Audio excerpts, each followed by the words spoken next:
All right, everyone. Welcome to Book Club on Unsafe Space. I'm Carter. Today's book is The Fourth Turning by William Strauss and Neil Howe, and I'm joined by a whole bunch of other people. I don't know if Carrie's here yet, but she will be if she's not already. And let's just bring everyone into view here and let them enable their microphones, which I have to do here. Hold on for a second. Okay, I think everyone can unmute themselves now and jump in and talk.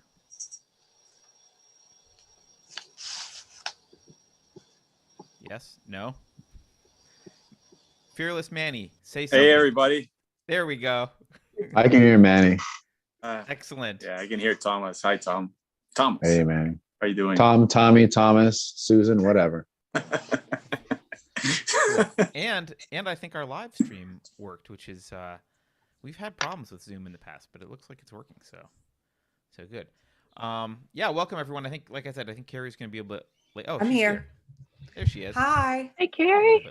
Hi. Hey, everyone. Wow, this is a big group. Not our record, not our James Lindsay book record, but but close. Close. Carrie, there's at least one new person, Daniel, and Frank. Are you new as well? I haven't seen Frank before. I don't think. This is my third. Yeah, Frank's been here. I'm just here for sorry, Frank. periods. I totally remember you. Welcome back. Thanks. Well, that was Coming from the set of Seinfeld. I love it. Oh, it does look like Seinfeld's apartment. It is. Oh, I see. It's a backdrop. You kids in your virtual reality. I know. Okay. I know. All right. Well, I don't want to be the one to kick it off because I always have strong opinions, and usually I rail them, everyone else with them. So, someone else, tell Carrie. Someone, what did you think of the book? Oh, are we streaming? Hi. Yeah. Hi. I didn't realize we'd started already. Well, I'm very appreciative that Cameron Pasha recommended this book. I think it has a lot of useful tools, at least for helping you view any type of crisis that you might be going through in a different light, so that it doesn't seem like something new and unheard of. I really like the way it points out near the beginning that we've become used to thinking of time only as linear, whereas as a people, as humans, we used to think of time as cyclical, and we still have remnants of this. We still turn over the calendar every year to January. It starts at number 1 again. The months start at number 1 again after 30 days. We start at, hours and minutes, but we don't think of time itself as having cycles anymore, like the longevity. And so I like that the way that they're trying to get us to think of time is also turning over maybe every century or so and starting these 4 seasons again, because then it helps you to draw these parallels between what's happened at other times of history and maybe glean some better understanding of what it is that you're going through now. So I really liked that. I have a lot more specific thoughts about some of their predictions and about the different generations that they lay out. I really liked how they tied these 4 different periods of each century sort of to the seasons, spring, summer, winter, fall, and how they, I like how in depth it was in terms of reaching back into history to give examples. Oh, and I also liked how they tied these 4 different seasons to the different generations that are born during those particular seasons, and then tied that to Carl Jung and gave them archetypes. So that's just my beginning thoughts. What about everyone else? What about you, Carter? I know you're passionate, but you don't want to tell what you... I admit I hated the book at the beginning, and I grew to kind of like it. I was bored out of my mind for the first several chapters. It was like, the whole, it's a straw man to say that we view time as linear. Literally, the year they're writing this book, Propellerheads came out with a song called History Repeating. Like, everyone knows history repeats. It's like it is Not such everyone. a bullshit straw man to be like, I don't oh, agree. we totally forgot that history repeats. No, we didn't. Where Yes. are you guys living? We did not forget that history repeats. Like that May really bothered me. May But, I interject? yes. There are a lot of us who've only recently realized that history repeats itself. Look, Me I being grew one up of those maybe because I people. grew up with Ecclesiastes. Like I grew up with and Simon and Garfunkel. Every season has a turn. Blah, blah, like pop music, like religion. Like it's literally everywhere around us. My daughter almost spit her breakfast out of her mouth when I read her the part about the wreaths on the door, and I was like, this is ridiculous. Their worship of like they've got to convince us that circles matter. It's like, oh my god, this could have been a pamphlet, but. Okay. Then I did actually end up gaining something out of it. Like I got through the first part. I was like, okay, thank you for beating me over the head with the fact that circles exist. I got it. That's cool. Now I do like that what they did was go into, so it's not surprising at all that one type of generation rears another type of, like the constellation of generations affects how a generation behaves, and that in turn is not really surprising that it would be cyclical then, because like you only have and it's not surprising that that cycle will be the lifespan of a human. I like that what I like is that they elaborated more on that and said, okay, this is what those cycles are. This is how they affect each other. This is where we've seen it in history. Like I do think that there's value in, I think it's a good analytical tool in looking at history and thinking about the future. So I ended up liking it. I started out very like annoyed by it. That's I just want to tag on one thing to that before everyone else gives their first impressions, because again, I think this might be because it's that sort of attitude of, but I know this, why everybody else doesn't know this. I, until very recently, tended to think of, like a lot of social justice people do, a lot of progressives do, of time being this linear thing, and everything we're encountering is unique, and we're so much smarter than previous generations, and there's no need to look back at what's happened in the past, because this is we're encountering everything as something that you can't learn anything from the past in some ways. I mean, I think in the general consensus, we're not taught. We talk about this all the time on the show. We're not taught about history anymore. I mean, I didn't learn anything about yes, communism. I agree with that. You know? That's because we've been trying to implement year zero. Like That's it's not an intentional important. thing. We're taught that it's not even important. Yeah, Okay, sure. I don't disagree with that. I don't think it was as like, I get that there are people who thought time was linear.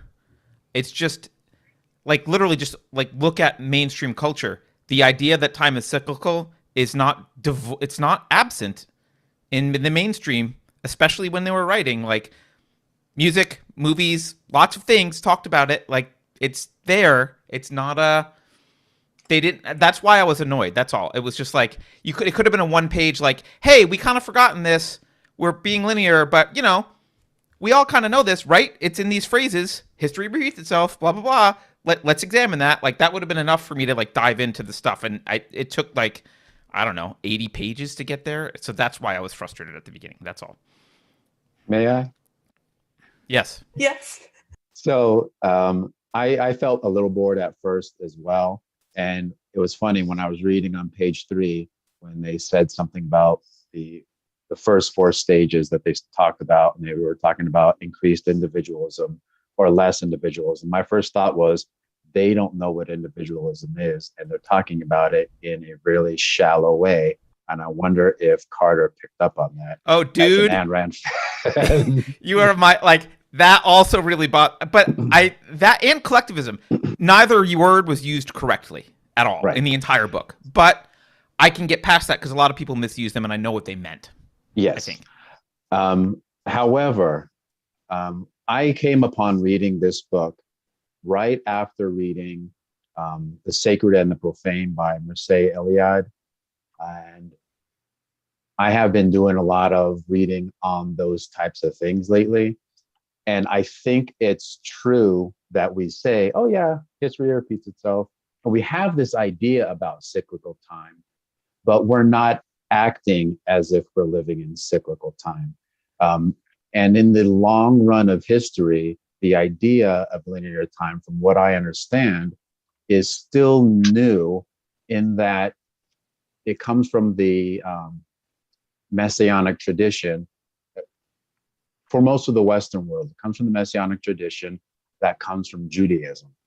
And then is instantiated a little bit more with Christianity because we have a touch of the narrative into history when Jesus was an actual person. So the whole mythology of the Christian world is tied somewhat to history because he was a real person.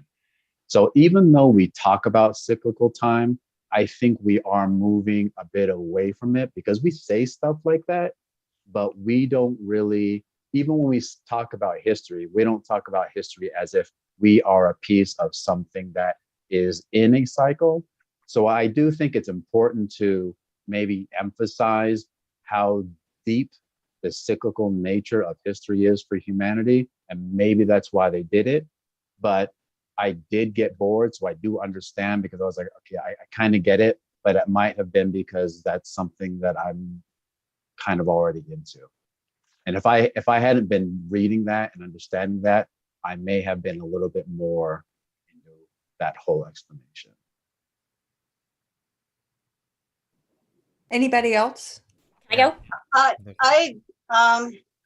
The Christian paradigm is way more linear, right? Because first the Jews are expecting the coming of the Messiah, and they still expect the coming of the Messiah. And then Christians are expecting the return of the Messiah. So that's kind of linear. And whereas some other religions like Buddhism and Hinduism are cyclical, they believe that the universe renews every 9,500 years or something. I don't remember that.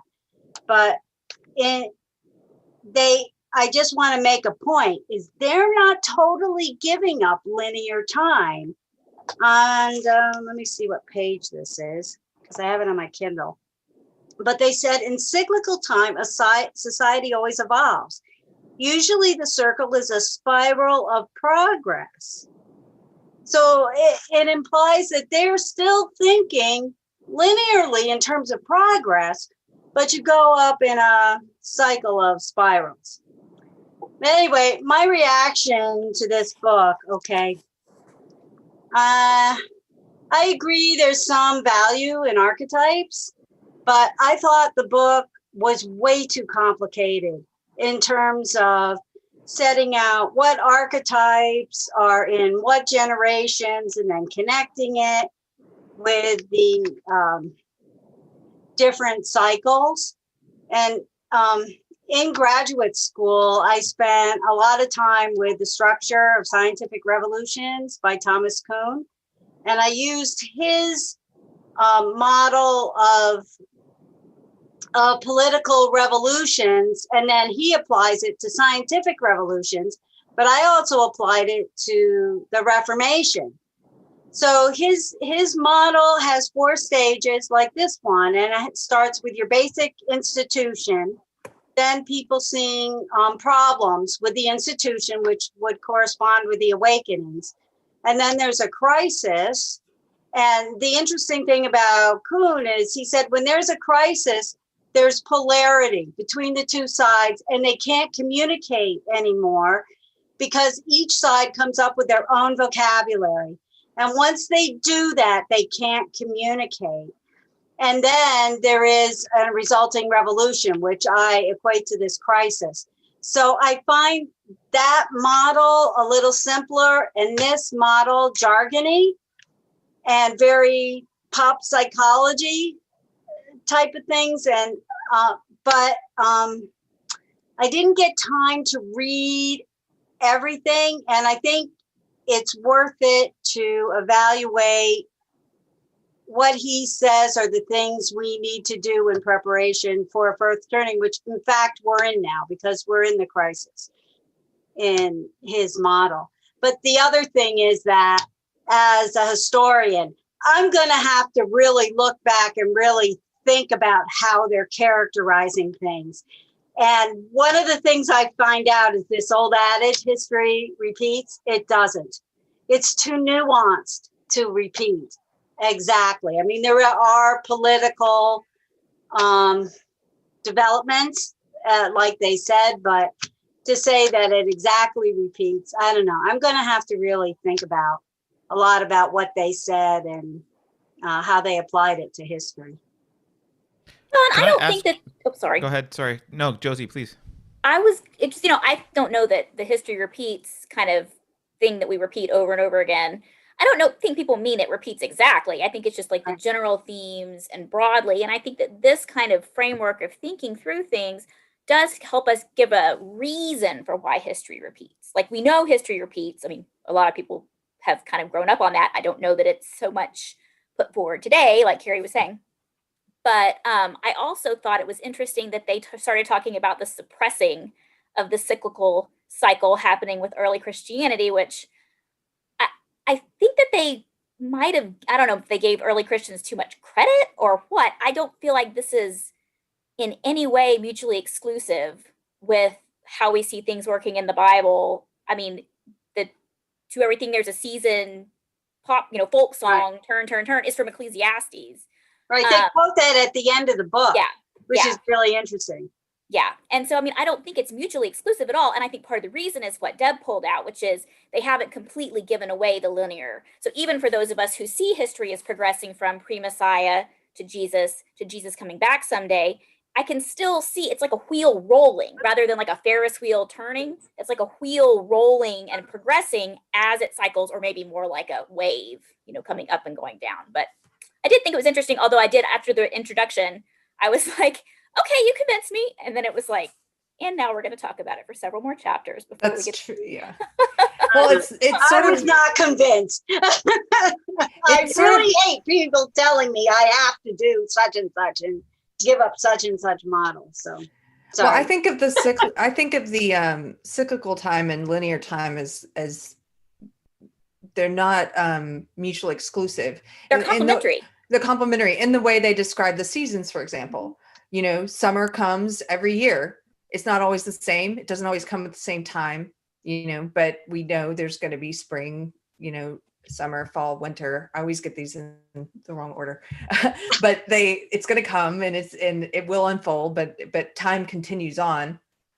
But you can learn something from the previous summer, maybe, or I don't know. Yeah, but the thing about the seasons that I think is dangerous is I think and I don't think they intend this, because I think they go out of their way to kind of make this point, but I think it could be lost on people. Summer doesn't mean good. It's a particular psychological state of things. And like when the crisis is resolved, it doesn't mean positively. It could be that fascism takes over, right? Like, so. Right, I agree. Yeah, so the cycles are, I view this as an interesting way to view how near-term future and past events work together, but it makes no attempt to explain like what's required for overall progress generally, and whether we're going to be going that wheel that you're saying, Josie, whether we're driving downhill or uphill or where we're driving, it's not really related, but the wheel does turn on the way to wherever we're going. That's kind of how I view it. And I'm wondering, the other thing is, the authors did say that they described Western culture and political structure as enabling this inherent cyclicalism, and something that didn't exist prior to that. Like, there was different cycles prior to that. So they talked about this 80 to 100 year time frame being an emergent property of the almost laissez-faire kind of humans allowed to kind of do their thing. You end up with this cycle, but other things can interrupt that cycle and change that cycle. And I think one of the things that struck me, because I really want to hear people's opinion about this, I'm not sure we're in the crisis, or we are, or whatever. Like, some of the predictions, it was like reading it. It was like going to a medium where if you want to cherry pick and say like, oh, she knows me exactly, then you feel really good about it. But if you're a cynic, you go, well, that stuff is vague and like half the shit was completely wrong. I mean, the part on millennials is hilariously wrong. It's so hilariously wrong. It's like the opposite. Millennials will be respected for all it's like, oh my God, it's so wrong. So I'm wondering, like, did the fourth turning happen early? Was it a short cycle? Are we in it now? Or do we have a delayed third turning? Are we missing a generation? Or like, because there was the time at the Civil War where heroes weren't born. Maybe that happened. I don't know. I'm really curious to like, how do you guys think this pertains to now? I felt like it was I have a all question. extremely astrological at that point. Like I was like, I feel like I'm reading my sign for the month right now. And when it was, which I'm not that kind of person, so I was like, this is really stupid. The crap about millennials and boomers and their predictions, like they literally said boomers will not wage generational warfare against the millennials. And I'm like, are you fucking kidding me? That is exactly what happened. Boomer's So, narcissism persisted despite his predictions. yeah, like narcissism would, like that's not even like a crazy thing to predict. Narcissism doesn't go away. It was so stupid. It was so dumb. I like literally stopped in the middle of whatever I was doing and just yelled at my iPad because I was like, what the fuck are you talking about? And because it was just so wrong. It was so incredibly wrong. And I was like, I have a hard time accepting anything they say at this point. Like I had to move to the abridged like audiobook version because I had the same problem where I was like, I already believe in cyclical history. You don't have to, beat me over the head with it.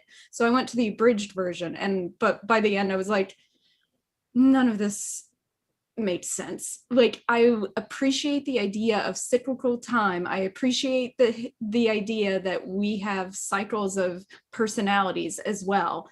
But when they were like trying to say this crisis in history, and I was like, you could pick any major historical event and say this is the beginning of a crisis. So I don't know, like, is 2001's 9/11 the crisis? Is 2008's housing market crash the crisis? Is the 2016 election the crisis? Like what is the tipping point? It's like any one of those could be described as a tipping point. So to me, I was like, this is just hokum at this point. Right. According and when the to millennials become competent, because I'm waiting for that. Well, I read that paragraph on what the millennials were going to be like in the workplace to my husband, who manages a bunch of millennials, and he just started laughing. But I did look on the internet, and according to the internet, which, as we know, is the authority for all things, it appears that the fourth turning started during the 2008 financial crisis. Yeah. That appears to be the consensus for people who buy into this. Yeah. But I it was, heard, but it didn't. Not much came of that crisis in terms That's of. that's what I said to my husband, because they said that the Great Recession that followed that, and we're still they would say we're still in it. But that was what I said to my husband. I was like, I didn't feel like that was that. I mean, he's like, well, maybe it just didn't impact us because of where we happen to be in our life. If we'd been closer to retirement, it would have impacted us more financially. If we'd been just getting into the workplace, it would have impacted us more. But I mean, by 2008, 2009, we had jobs, and it just. So I don't know, but I thought that was interesting too, because I was like, was it 9/11? And that nobody seemed to think it was that early. He was saying that the 2008 financial crisis was the catalyst that started the fourth turning. According to the author, I heard him speak afterwards. I saw a video where he was talking about specifically when he thought the fourth turning started. Now, I mean, we're talking about recent interview, and he was saying it was the 2008 financial crisis. I always thought that it could have been 2001 too, with 9/11. I mean, it was a perfect situation to be a catalyst to a fourth sort of reaction. No, but I did like the book a lot, just because I like to understand and look at patterns and stuff.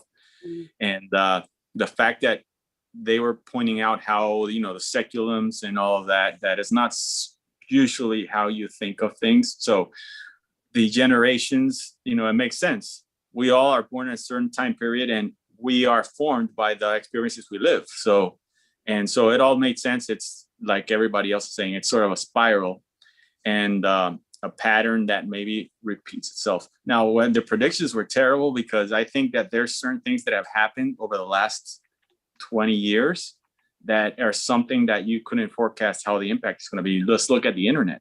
I mean, the millennials, the world has changed so much over the last 25 years because of just technology that you don't know how that has impacted the millennials. I mean, that's what I think. That's why they probably are not the same or how they thought they were supposed to be, similar to the boomer generation or whatever. It's definitely a very, very, I thought it was very interesting for me, at least. I liked the book, just, the prophecy part, the forecast. I mean, I thought it was a lot of also them trying to fit things into what they wanted to show. Like when they look backwards in history, like it was like they're trying to fit what they're trying to explain into what happened in the past to a certain degree. But it still was very interesting to see the thought of the seculums and how it moves. And, the author, they think that we're going to be probably in this cycle probably till 2030 or something like that. That's the fourth turning. So I don't think the crisis is hit yet. And let's hope it's not too bad. But yeah. And with this whole thing on hearing that the authors talked about the 2008 financial crisis being the tipping point, it reminds me of the fact that that crisis, it was big in the sense that there were a lot of markets that were affected, but it was also highly concentrated on very specific places, especially in America, like the California coast, and a lot of places on the East Coast. And there were a lot of places that were almost unaffected by it as far as housing goes, except for people that may have had holdings in the places where we had those bad bonds. So even looking back on the quote unquote crisis of housing, it was, I have trouble seeing that as something big enough to usher in something on the level of what they would call a fourth turning, unless we have a whole lot of very small things moving forward. And I always think that culture is a much bigger force in how things are changing. And I didn't get, maybe somebody else did, I didn't get the feeling that there was any of that shift. And even with the millennial thing, I did think that maybe because they weren't able to understand the power of social media, and then we think of millennials as a certain way, and I think a lot of data on how they're actually performing and behaving is very different than the social media idea of what millennials are. So I think there might be some of that going on as well, as far as some of that disconnect. For me, I think of millennials as a certain way, but are they actually that way outside of social media? Is anyone that way outside of social media? Going to the store is not the same as going to Facebook. So, maybe partly their predictions falter with the power of social media that nobody could have understood. Maybe that in itself is changing the manner in which some of these cycles may shift. The other thing that can affect cycles, which I would imagine the authors would agree with, is globalization. So they were talking about an American cycle, but to the extent that we've globalized, not only incoming immigration, but relationships with foreign cultures, which have been, a lot of what they predicted by this time is the opposite has happened. Like they predicted that we would be much less connected to foreign nations and much more isolated. Instead, we are COVID aside, the damage that's done to global relations aside, we are way more integrated globally than we ever have been. And they predicted that by this time, Social Security would be bust, and boomers would have to be reconciling the fact that they can't get paid, and there would be some kind of economic reckoning. Well, that economic reckoning has not happened, and shows no signs of it actually happening at all. So, but this could be partly because of the influence of global relationships and cultures that are operating on different cycles that we are now very tied with. So I I have an I don't think it was the 2008 housing crisis, and I'm wondering if anybody shares what I kind of was thinking. Th- at one point, first of all, he says that a crisis is defined by our response to an event, not by the event itself. So he even was saying, would every generation, if Hitler had come along at a different time, would every generation have responded the same way? And he was basically saying, no. Would every generation respond to school shooters the same way? Or it depends on when these events occur and then how we respond. And so that got me thinking, especially this was on page 103. It says the crisis arises in response to sudden threats that previously would have been ignored or deferred, but which are now perceived as dire. And so I was thinking about COVID and the way that we've responded to COVID, which in the past, if we look at the way we responded to swine flu or some of the other pandemics, we've responded to it in a completely different way this time. And I think it is changing. We're in the middle of seeing it change our entire psychology and what we will allow the government to do. I think it's going to have lasting effects on future generations.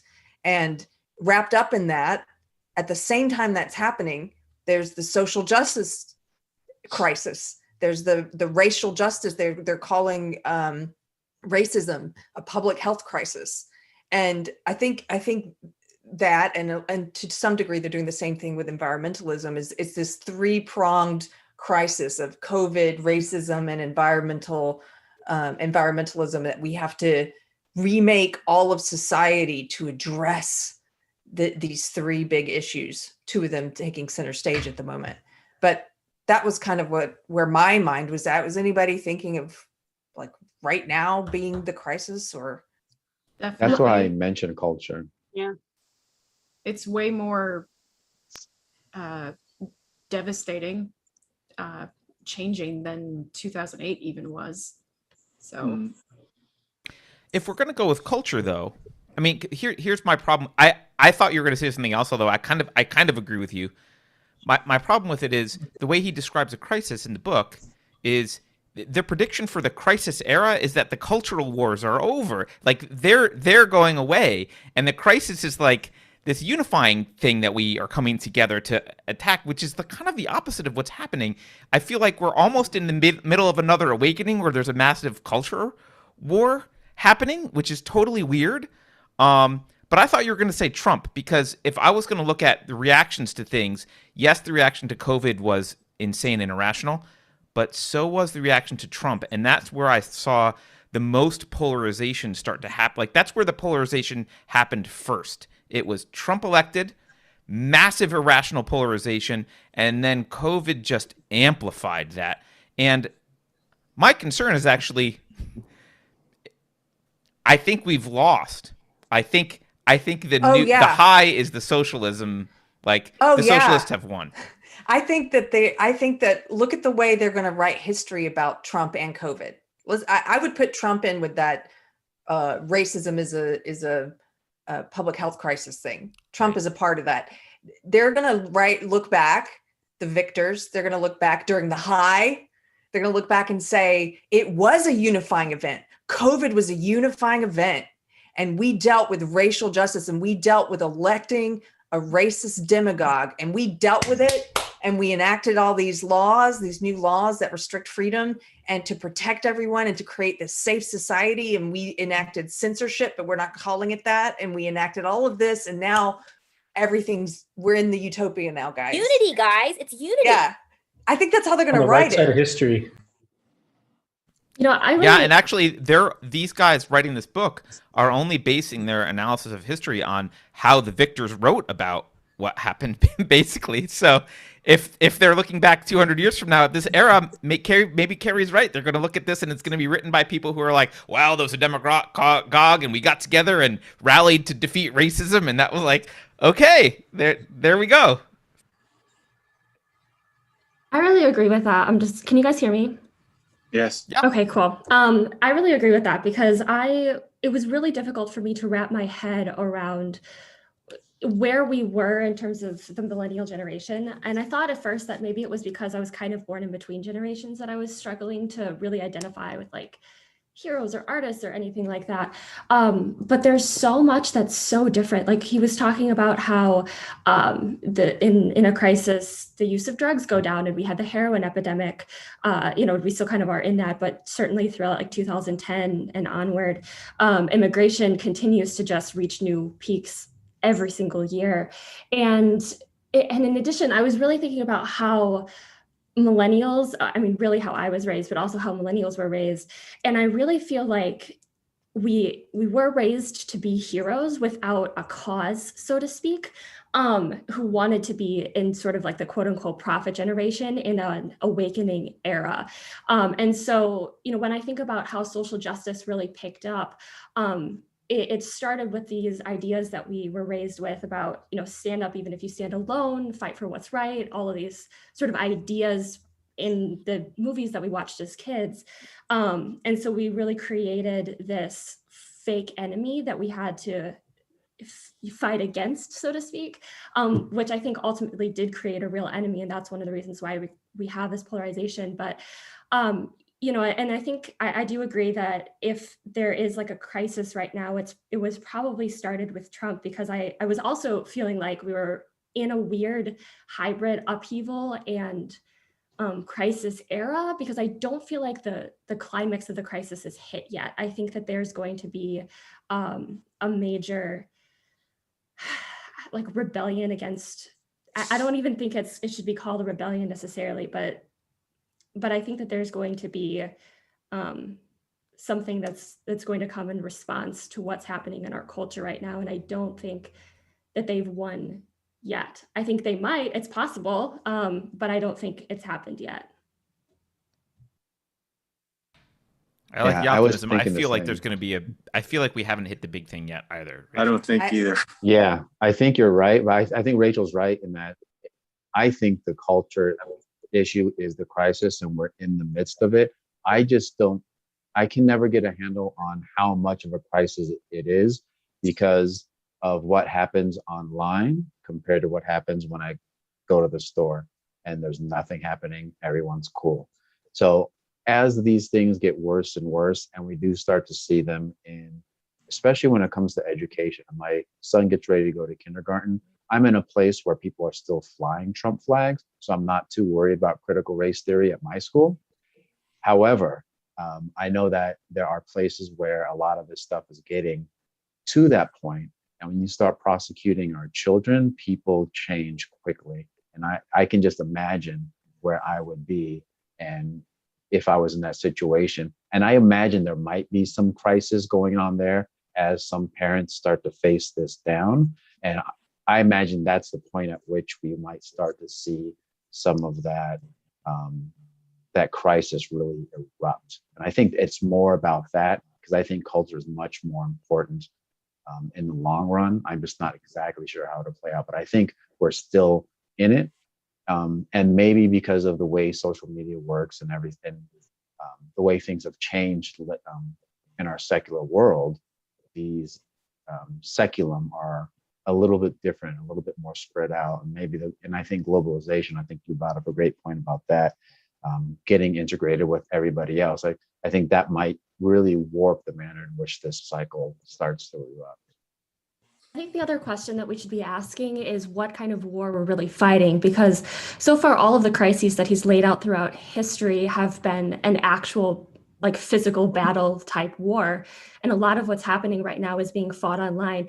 And I really think that obviously a lot of this stuff has left the internet in the past, but it was really 2020 where we started to see the stuff that was spoken about on the internet in the streets. So I think that's a question that we should be asking too. Like, is this a war that's just going to be fought online, or are we still waiting for the physical war to be fought?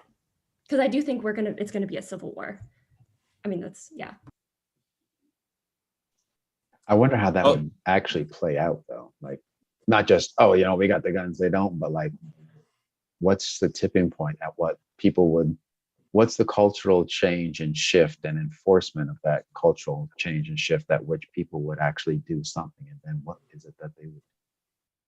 It may I be think the you're right about the kids. kids. Yeah. Yeah, I mean, if I think about what would cause me to pick up a gun, very few things would cause me to do that. Like I've got a high tolerance for being oppressed. Okay, but you muck with my kids? I don't know. That might be the tipping point where you force my kids into indoctrination or whatever like that. That might be the tipping point. That might be the tipping point for Yeah. a lot of people. Thinking about it, I get riled up. Did anyone look at? There was a part in the book. I think it was towards the beginning or middle where they described all the things that happen, all the trends like crime and drug use and all that stuff that happened in the third turning, or in the third turning, and then how that changes in the fourth turning. I didn't do the work, but I suspect that those trends do not match with being in a fourth turning either. At least up until now, I think there's a discontinuity there. Did I anyone think look? they're trying to. It was like half and half, I would say. Like the immigration has increased and it should decrease at the beginning of a crisis. Drug use as well. Like those were the two big ones that I saw. But in terms of like feminism, gender theory, gender roles, I think you could kind of make an argument either way. Well, I mean, he did say that in the fourth turning, right, that there would be the gender roles would separate again, and like that would be an accepted thing, which is also completely the opposite of where we are. That was one of those ones that it was kind of like his description of millennials, and I was like, well, that's just the opposite of. You might Now- even say that his predictions unraveled in the unraveling and the crisis. I really felt like there was such the book was so heavy about GI and boomer, and as I'm on a cusp as well between X and millennial, and I got that feeling. I mean, that I think millennials feel that like eye roll, that like it was just on and on and on about the work ethic and the values of the GI and the boomer. And I'm somebody who had a lot of tension with boomers. And so going back to the original point is this, when I got to that part, so opposite to you, Carter, I actually really enjoyed the beginning of the book. I loved the stuff about archetypes and myths and felt like, as somebody who studied literature, I was like, wow, this is really cool. I found myself wanting more about all the different breakout thoughts about, overprotection or underprotection of children. There's a lot of ideas around archetypes that I was like, I'd like to read more about each of these things. And then actually towards the end, I was like, this is kind of droning on, and the predictions just kind of fell apart as it came into a time period. I don't know if that affects my perception, because I'm like, oh, I'm in that. But I felt it read more like, it was like people have said astrology, but it was also like thinking of the Myers-Briggs personality. And I was thinking about kind of how I use Myers-Briggs, in a real vague sense. So that's kind of, yeah, I just felt like the predictions, some of them were like, yeah, okay. And then other things, I was just like, ugh, no, like that's not how I experienced that. I don't know if that gets in the Can I ask you a question? And other people who are on the cusp between two generations, there was a part of the book where he said for people who are in that like in between place, you can just ask them and they usually identify strongly with one or the other. And I think he said they usually identify with the older one, but I'm not sure. I can't. That's how Yeah. I identify as Gen X. So do I. Some Yeah. of that too. has to do with, my exposure. Like my parents were like I had like overprotective boomer parents.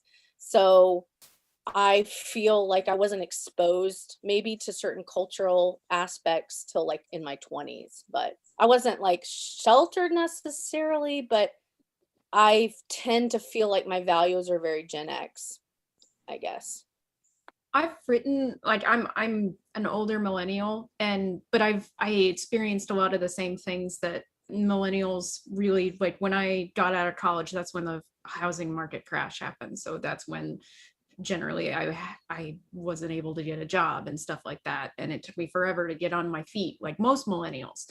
But I also taught millennials in college, and they were completely different from me. And I've written on generational warfare before, and the problem is that, and in researching generational archetypes and everything, things like class or race or subcultures greatly affect how a person within their generation is going to behave. Because, like, I had a latchkey upbringing, like a Gen Xer, so because my parents worked all the time. So to me, I'm sort of like, I don't have that handheld, everything like is super protective childhood.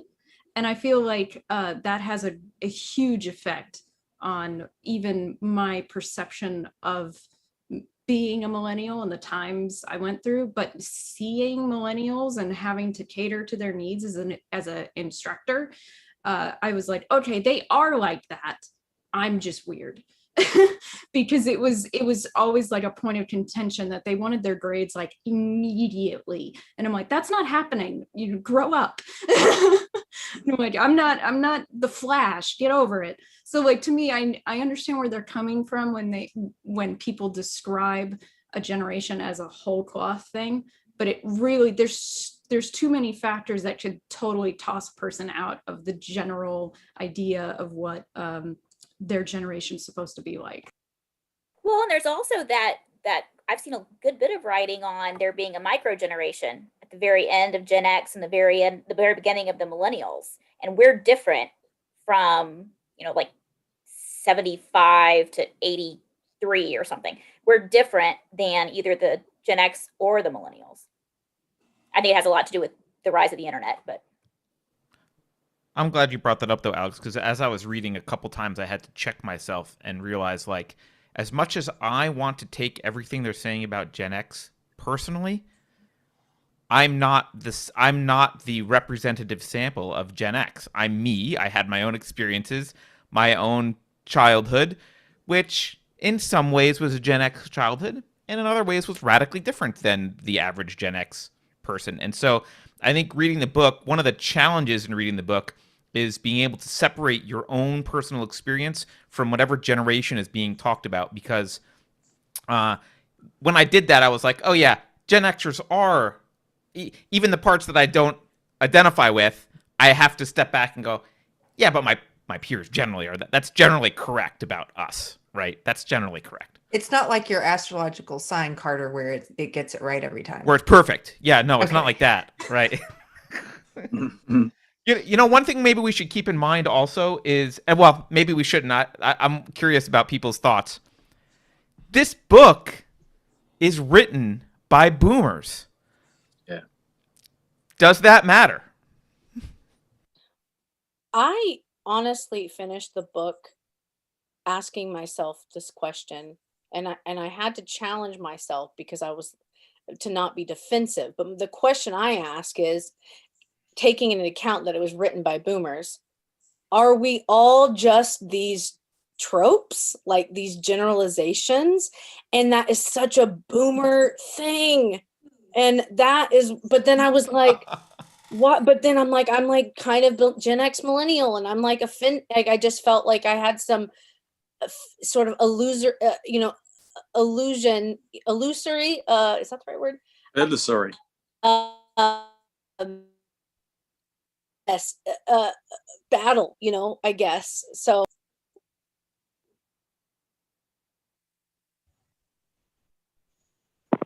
with this book, we're falling into the trap that all the people who are collectivists are falling into. They're grouping everybody in. We're all individuals. We were all raised with different parents. I mean, my dad's parents were very strict, and so he was very not strict with me. And so now I'll probably, when my kids, I'll be a little bit stricter. I think there's a cycle within families. And so that's how you might have a prophet, nomad, hero, artist in different families. But it depends that, like, my parents were very old when they had, very old. They were in their late 30s when they had my brother and I. And it's like, so they're technically boomers. I'm technically a millennial, but I'm more in the nomad Gen X realm.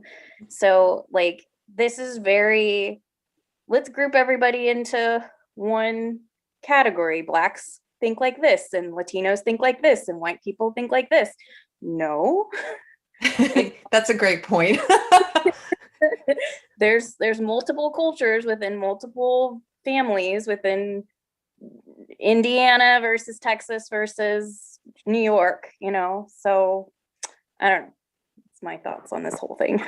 One of the points that he made was that the generation doesn't really become clear until they're kind of called upon. So that was how I kind of got through that mental gymnastics, was this idea that like the millennials will likely be called upon to be the heroes. That doesn't, and then the people who are the best at doing that will be the most prominent figureheads of that generation going forward when people look back at it. That was kind of how I understood that, though he doesn't really make that point particularly clear. That makes sense, because anytime we look back at these generations, even if we can group them, because there are all the people that went through a certain time had some similar experiences, even though they were all absolutely individuals. But my grandmother experienced Pearl Harbor. She knew somebody that died. She was born in the Depression, just like many other people. And they're in some way shaped by those things. And to Rachel's point, when we look back, most of the people we really think about and hear about are the people who stood out for good or for ill. So I can imagine that going forward, if and when there is a crisis, the people who stand up and the people who are of age, because Generation Xers, I'm not going to get drafted, if there's a draft necessary. Who's going to do the things that are needed to be done? It's going to be the people who have the energy to go upstairs without losing their breath. So there are probably going to be people in that generation. So as we look back, I can imagine that regardless of how we think of them now, we may end up thinking of them as those people, those few people who did those good things, and start painting that generation a little bit. But wouldn't millennials have been called upon by now? I mean, yeah, I don't know if the like timeline is right, but if they get called upon, that's probably what would happen.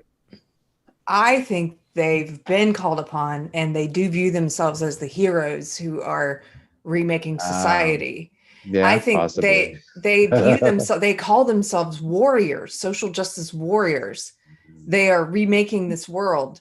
And I was kind of trying to flash forward. You guys are right. I agree that some of it was a little, I think it was Deb that was saying, I don't want to put words in your mouth, not hard to follow, but all the charts and stuff, some of it was repetitive. And I found myself trying to keep track of it. Like I was solving a murder, like well, this line goes over here and this generation does this. But I was trying to plot out what's going to happen, what could be happening next if you go by this book. And so the way I was thinking about it is the millennials view themselves as heroes. They're remaking society. If they're successful and they solve this crisis through legislation and through shoring up institutions, and then we have this 20-year period of supposedly a high, I would argue it's a dystopian high, but we have this high where they've shored up institutional power, and, discrimination under the law is fine, censorship's fine, they can take your kids away from you for your kids' own good and protection, right?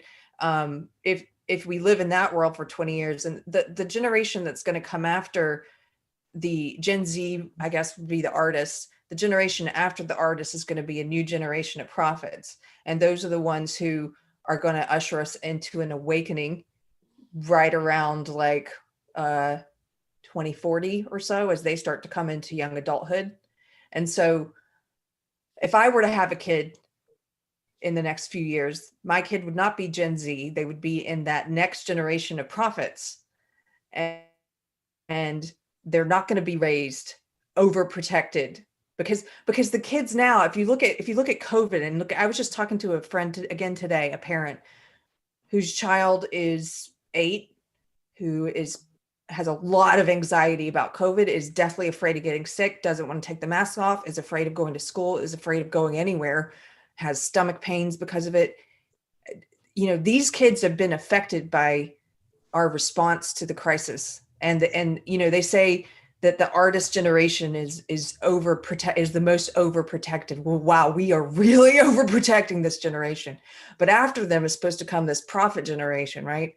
And they're the ones who are going to, during the awakening, challenge the institutions that were built during the high.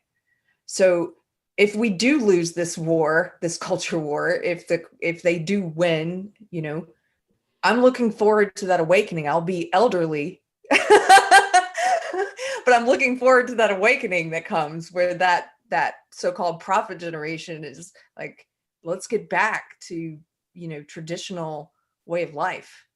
Unless the millennials stand up against the social justice warriors, I'm wondering if those social justice warriors are the ones that bring on the conflict, and maybe we have some millennials along with our support, you know, go guys. Maybe we will have a group that actually stands up against this, because I do think that SJW stuff is a very small minority, and it's just going to take a breaking point for a bunch of people to stand up and say no. I keep thinking they're going to jump the shark, and they haven't jumped it yet, but maybe there is a shark to jump. Every time I think they've jumped the shark, everyone is like, "That's very reasonable." Sure. So I just really quickly, I kind of agree with what you're saying, and I think it provides hope as a parent, and like I think, okay, this coming generation is really important, right? Because they're going to be the prophets, so they need to be prophesizing the right thing. They need to have their head screwed on straight and understand what they're talking about, not be hippies. But you know, one thing that disturbs me. Go ahead. well, one thing that confuses me a little bit, and this is where I hesitate. This is why I'm not certain about this unraveling and then crisis era that we're supposedly in. The seasons, as they describe them in the book, right? The awakenings are the cultural battles, and the other equinox is a very practical, physical battle. It's a physical war. A cultural war isn't a crisis. That's an awakening. So that's why I'm confused. Cultural wars, by their definition, are not crisis events. Those are awakening events. So we should be in some sort of military thing, and I don't know what the hell that would be. That's right. You're correct, Carter. So every seculum, according to the authors, for the last 3 times, always had like a war in the fourth turning. Whether the Civil War, it was World War II, always. So I think that they were viewing, or their view is that there would be some sort of like war or some sort of really, really destructive clash within the American society here. And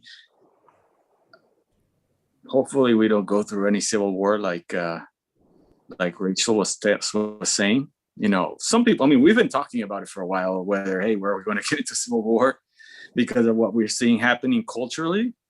You never know. I mean, we live in a different time now where people don't want to go to war, or it's all like battled through airplanes, and you try to make sure that none of your soldiers get hurt. I mean, it's not like it was in World War II or in during the Civil War where it was different.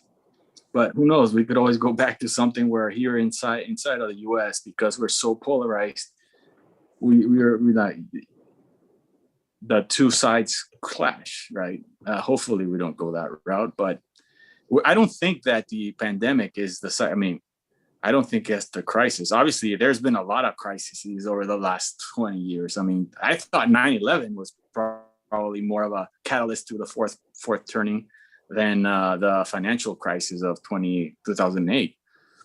But 2008 was pretty scary when we were in that time, right?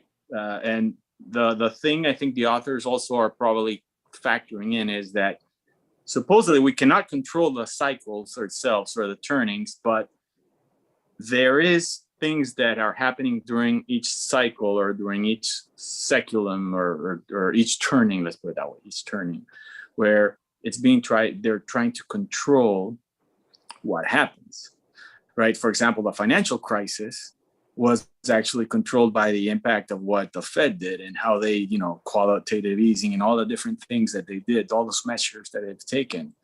Now, how will that impact the future? They've been talking in this book, which was written in 1997, about us going through a financial crisis, depression, devaluation, and if you think about it now, it's probably even more likely based on what we're doing, right? I mean, hopefully. It's been increasingly likely, though, forever. Yeah, it has. As soon as we divorced ourselves from the gold standard and started borrowing money, you could make that prediction that someday we'll run out. Look what's happening with Bitcoin. Bitcoin is going out the roof because people are afraid of what's going to happen with the dollar.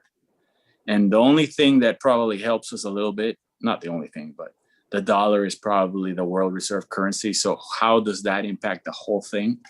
I don't know. But there is a lot of concern with people that are worried about a massive devaluation. We haven't lived it in the US. But if you look at other countries, like Latin America, where you've seen a currency devaluation, which is extremely, like super inflation or where, suddenly you have a policy, a life insurance policy for 100,000 sucres. And now, because of the devaluation was so fast, now that's like equivalent to $10 policy, almost, right? When you look at, that was in Ecuador. That can happen. Hopefully never happens here, but that would be more of a crisis, a real crisis, I think, than what we've seen. Like you said, I don't know. I mean, is the fourth turning crisis still happened? I don't know. Hopefully. And the other thing, like you said, is the outcome is not necessarily, it's always been good over the last 3 times. The fourth one there's no guarantee it's going to be good. Right. But one thing that they do mention is there's going to be like some sort of gray champion that comes around, and he's the one that rallies everybody into, going and, the institutions coalescing, everybody getting together so we get out of a crisis. Who is that great champion now? I mean, just look at how great Biden is. What an orator. What a man to follow. I'm sure there was some sort of, I think some people at some point a couple of years ago were asking the author if it was Trump, whether President Trump was the one who was getting people to sort of get together and try to resolve the problem with the institutions. Now, whether that is true or not, whether he was, it's very hard to be able to tell when you're in the middle of something. It's always easier to look back. It's almost like you're Monday morning, what's it called? Monday morning quarterbacking, when you're looking backwards at what happened and then, make things fit. But did you guys notice Joe Biden, the silent generation almost didn't get a president? Joe Biden. Yeah, until Joe Biden, and he's almost a boomer. He's like the last year of the silent generation. Yeah, I thought that was interesting. The boomers got 4 in a row. Mm-hmm. Yeah. Well, Obama might have been Gen X. He was like the first year of Gen X on there. Yeah, but I think you have to adjust it. He was 1961. I think so too. I think Gen X now is 65, so Obama's a boomer. Yeah. And the GI got 7 in a row, the most political power ever in one generation. That was a pretty interesting point. Fascinating. Yeah. Well, with Trump, he did say that. I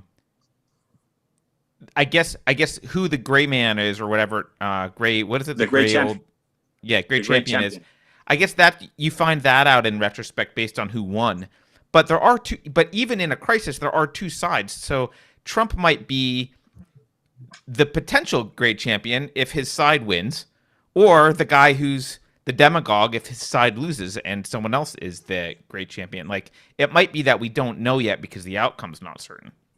Yeah, I asked that of my best friend. He didn't read the book, but I like posited the whole idea to him. And I said, if we're in the middle of the crisis right now, who would you name the great champion? And of course, he's a libertarian and he goes, Trump.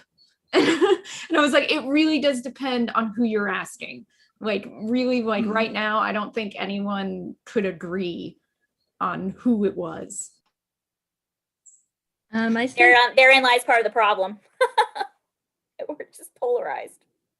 I think one of the things the book got right about the millennials, if I'm remembering right, they were saying that they would all, instead of rebelling against elders, they would follow elders.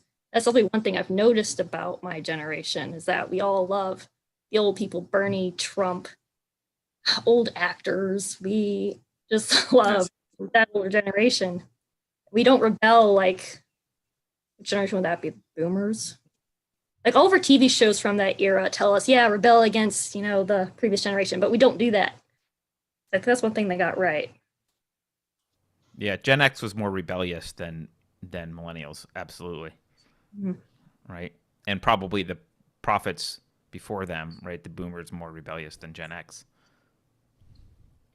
I'm I crossing suspect my if he had fingers. written I'm crossing my fingers that Tulsi Gabbard is the next great champion. That's my. I'm such a stan for her. I love her. I'm going to say, if somebody wants to consider Biden the great champion, that you have to add Harris to the end of that, as they've been doing lately. So it has to be Biden/Harris. Good point. You Or gotta that, give well, the her- puppet master behind Biden is really, Correct. he could be a boomer. Really, it should be Harris Biden, ladies first.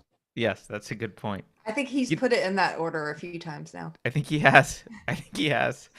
One thing, this is just another thing that struck me about the cycles generally. He describes these cycles as this yin and yang versus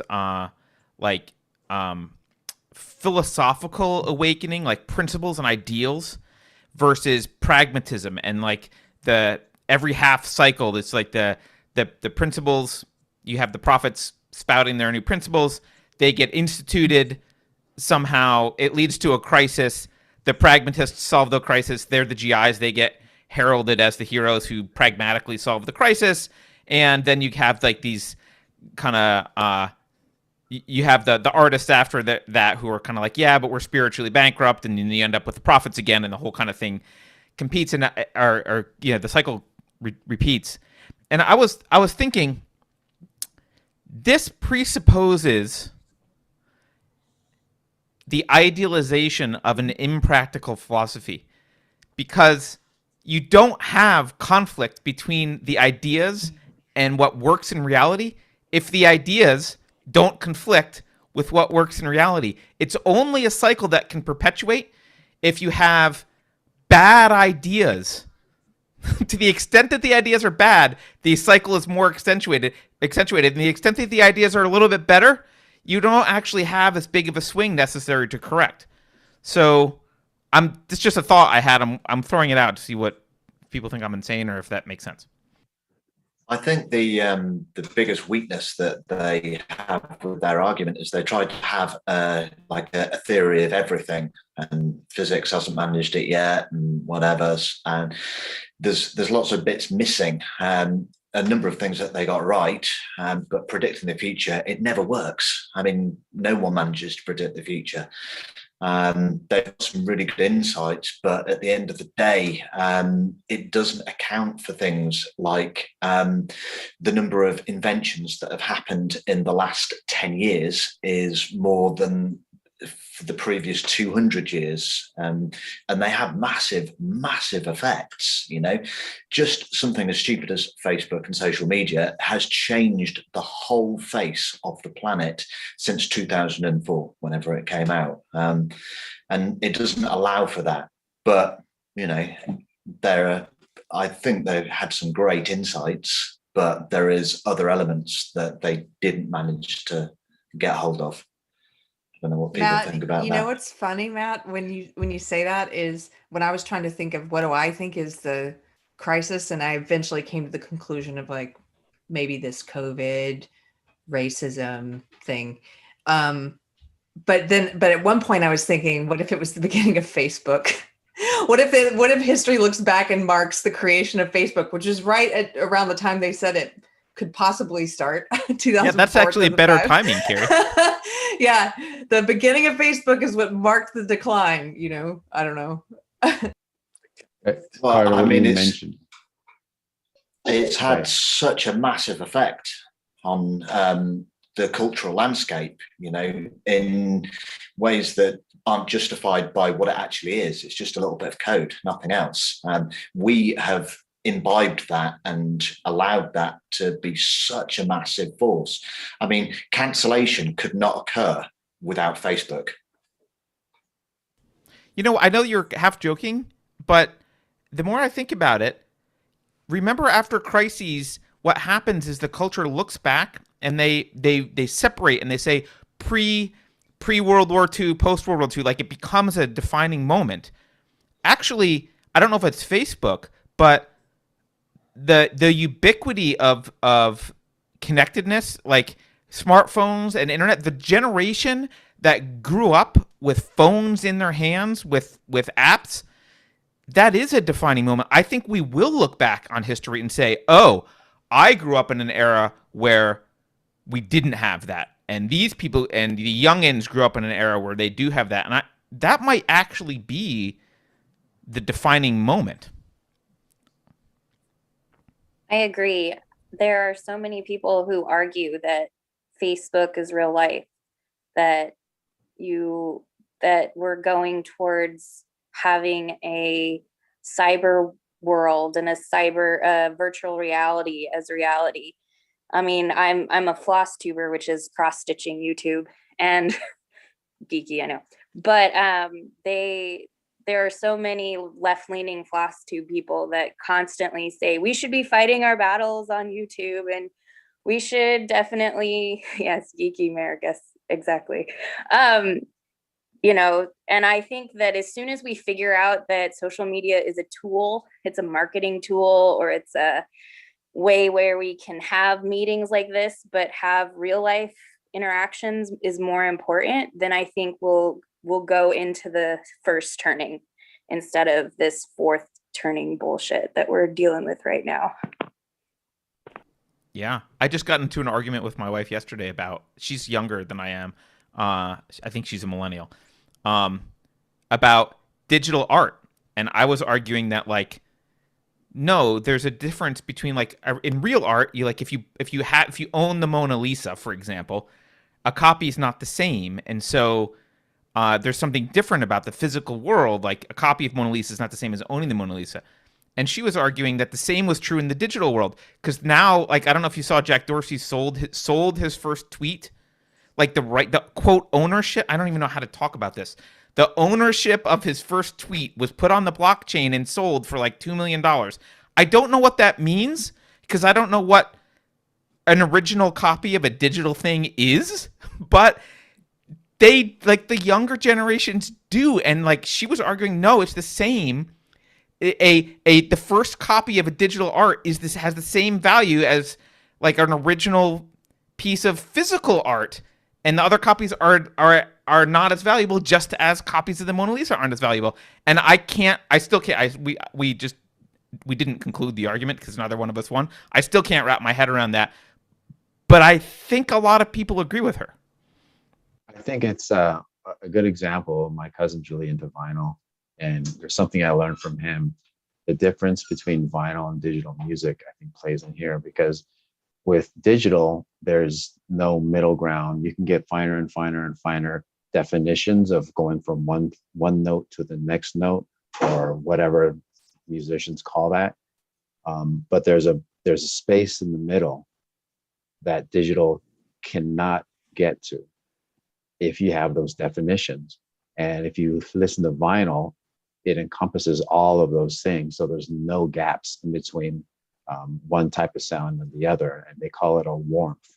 And I think that might be part of what the difference is between digital art and natural art, because there is, once it's digitized, there has to be that gap, because you can get super, super, super, super fine, but digitization will always have a separation between that one and that next zero. I don't know. I could argue against that particular point with respect to music if you have a sample rate high enough that the human ear can't possibly tell the difference. But I get your point. Yeah. And also something has to smooth it. So you're still going to move a voice coil. A record has a needle that's moving, so it gets smooth. So I disagree actually with that. I just wanted to read from Tamara because Tamara's here. She just doesn't have a camera or mic today. So she just said in the chat, she said, we're headed towards Brave New World in terms of reproduction. They're already working on artificial womb tech with animals, and human tech is working backwards as they say babies born earlier and earlier. What do you guys think about that? I mean, I think she's right. Yeah, me too. We also have ability to map out the genes in a way that there are companies now that are under wraps giving parents screenings of different fertilized embryos and telling them what the IQ is and a few other things. I actually taught about that when I was in college. I taught my students about, like gene parenting essentially. And it was kind of interesting to pose that ethical question to people who were like 19 years old and ask them like, how do you think this is ethical? Do you think it's right for society to do this? And they were like, no. Well, a lot of them were like, no, because this was Kansas. And I was like, but what if China does it? And that completely changed everyone's opinion because they don't. China is doing it, by the way. Yeah, I know. Like this was 10 years ago, but you know what I mean? Like it completely changes it when you think about the fact that your enemy or your competitor is doing it, then suddenly you want to do it. That's your morals.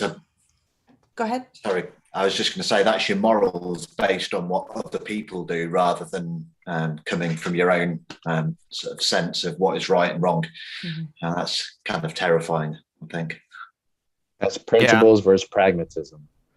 Although for that particular one, I've never understood the moral qualms about gene selection or like genetically engineering. So it must be a religious opposition to it because I don't understand the moral opposition to it. If it's already embryos that have been fertilized, then you are choosing to allow one embryo to become a human being, and you're selecting other embryos to not be able to have that potential for human existence. So I can see where that argument can get into. Well, in a world, if you put the abortion debate aside and assume we're in a world where people don't have qualms about early stage abortion, then I don't get it. Like, you already abort embryos, so why is that? I understand what you're saying, but when I hear that, and I'm not making a judgment call on one side or the other, I think there is an argument to be made for whether, because it gets down to whether or not that thing is alive, because we know it has potential to do something. And if you choose one over the other, and they've all been fertilized, you are changing the potential of something that has already gone in that direction. So that's probably what the argument would be. You just need to back up one step further and do it with a sperm and an egg cell. And then I don't know if you can do that. Away. I think it has to be fertilized first. Well, maybe they will. Maybe they can now. That gets rid of that argument. But I see the whole thing, like you say, if you put aside the argument, say, is a 1 day okay? 1 week, if you're not going to use the fertilized embryo, it's not morally any different from choosing your wife, is it? Or IVF. People do IVF all the time. That's exactly what they do with IVF. They take the embryos they think will work and they implant them and they throw the other ones in the trash. Like, that's what they do. In the trash. I just imagine this whole bag full of dead embryos. So it seems like an outrage over something that's just doesn't. Unless you're also outraged about abortion, early stage abortion, you can be outraged over all of it, and that's consistent. But if you're outraged over one but not the others, that's what I don't get. Yeah. Since I believe that life begins at conception, I am outraged, and some of the embryos from IVF do end up being frozen and things. But on principle, I don't like IVF. I mean, That's consistent though. Right. Yeah. And it is painful for people not to be able to have children and things. I get that. But, I think, there was a big thing on eugenics in the 1930s with Hitler, right? Killing the disabled, killing retarded people. I mean, even now, it's legal in some countries to abort Down syndrome babies before they're born. In And America, I that's have legal. friends of mine who have Down syndrome children. Granted, it's not easy. It's very difficult. They have a lot of physical problems and things like that, but they can also be a joy too. And I don't like choosing people because of their contributions to society or whatever. I think we're going down the road, same road that Hitler's Germany went. And frankly, Margaret Sanger was a eugenicist. And I read some things by her in the beginning. I don't think she approved of abortion, but she certainly did approve of not allowing undesirable populations to reproduce. And that is not valuing human life. I was going to ask for somebody who hasn't spoken yet, if they want to speak and talk about the book. And then Daniel, who hasn't spoken yet, posted an interesting comment in chat. Daniel, did you want to read what you said or say it? Yeah. What happens if they found a gene like a lesbian or gay transgender gene and you could edit out that gene? Would that be offensive? Or on what grounds would the government have to sort of stop a couple from doing that in their own private, means? Would the social justice warriors kick off about that, or would they just allow it? That's an interesting question for a lot of reasons. And there's even some things that we already know about the amount of testosterone in utero and how that affects a person's sexual orientation and even their gender expression. So we already know that, maybe not at all the way down to a genetic level. Maybe there is some knowledge about that already, but we already know that a little bit about levels of testosterone in utero. So if it's low for boys or high for girls, and the parents find that out, at what week can they say, well, she's going to be a little bit too masculine and maybe she won't bring grandkids to me because she's on the edge of being gay. So let's try again. I was just something I think a lot about, and this relates, is immorality versus illegality. And that is such a great question, because so when asked the question about like gene selection, I'm like, yeah, like, because they present it, there's all these things that it can fix and help, right? But here's the thing, there are some things that are immoral. And the question I always go to on this issue, and I still am fairly undecided on how I feel. However, who gets to choose what's moral or immoral? And that is the scary part. That's the big unknown around genetics that keeps me from really grounding down into how I feel about that. There's a good book called The Illiberal Reformers that kind of talks about the progressive era. So the kind of the progressive movement and all these kind of people pushing eugenics ideas. So the same people that did, ended the child slavery or child labor laws and all that, were the same people that pushed eugenics. And they decided, oh, we're going to rebuild society in this particular way. We're going to try and, yeah, that's the one. And we're going to try and rebuild society to make it sort of kingdom on earth, I think. But, they wanted to decide for other people how to live their lives, which I just think it's just, and that kind of set off the wave for the sort of the 20th century as the genocides and everything else, isn't it? So people sometimes want to just decide what they want to do for other people, and yeah, it gets messy, doesn't it? I think like Jeanette said in the chat that for me, it just feels like playing God and I'm not comfortable with that. But I did want to get back also to the book and ask Jeanette if you want to speak, because I haven't heard your opinions about it. Or if you don't have to. You can just shake your. Well, there was a period of time I was going to say something, but then my 20-year-old was in the room. I was like, maybe I shouldn't do that. But I was, as to the generational aspect of it, that I feel I'm on the cusp of boomer and versus Gen X or 13er. I kind of liked the 13er. I like label, 13er too. Yeah, me too. Yeah. All the Gen Xers like 13er better. Yeah, exactly. But I am in an interesting perspective in that I have 2 millennials and then I have 2 Gen Zs, I guess. What's the 20-some-year-olds? Gen Z. So yeah, right. It is, right? Gen Z.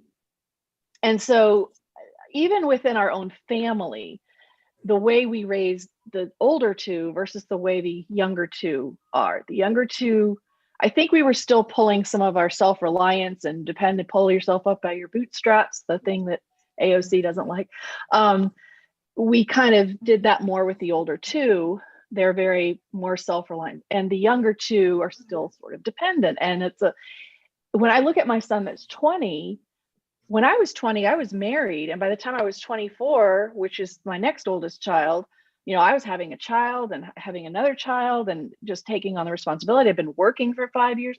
So, I tried to raise them all the same, but even within our own within our own family, the generations, and my husband's definitely a boomer. I mean, he's older than me. So I guess all of that influence, and we also, all kids that are the younger ones in the family generally have a bit of a looser reins, I would think, anyway. But I just found it interesting that this book, I could see our whole family was encompassed within this, other than the way older generations. But then I could look at my, the in-laws and the grandparents and stuff. Anyway, that was all I was going to say. Just commenting, I guess. Do you think that's because when you're saying even within a family you can see these differences, do you think that there's some type of generational impact that's different on your your millennial kids and your Gen Z kids?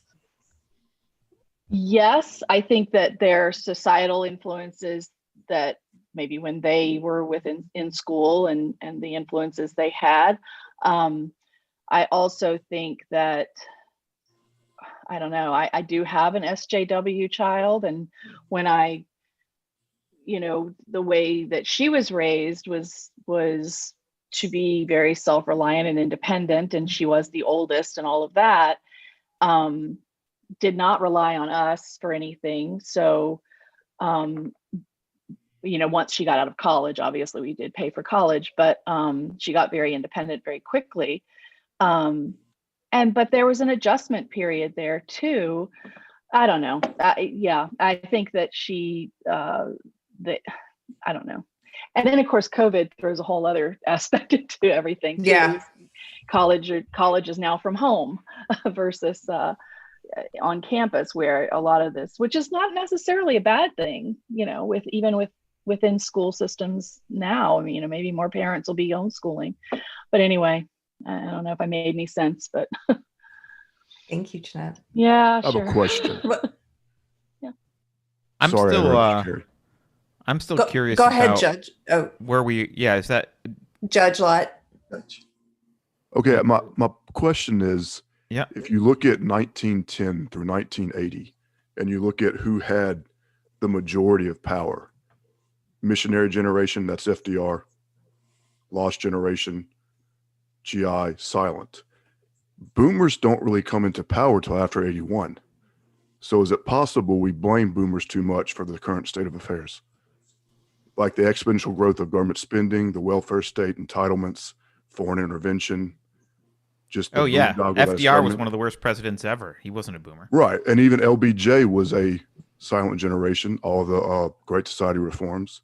So I think maybe boomers get an unfair amount of blame for the current situation based on just the cluster, that the government is.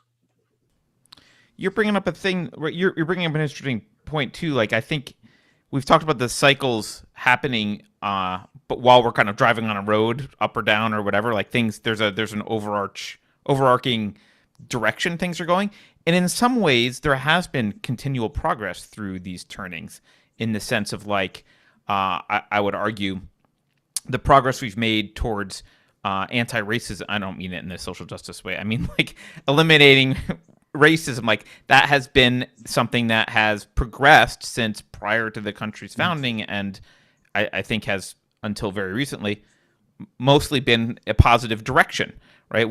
There may have been ups and downs, and there may have been, lurches forward and, one step forward and one step back, or two steps forward and one step back, but we've made overall progress.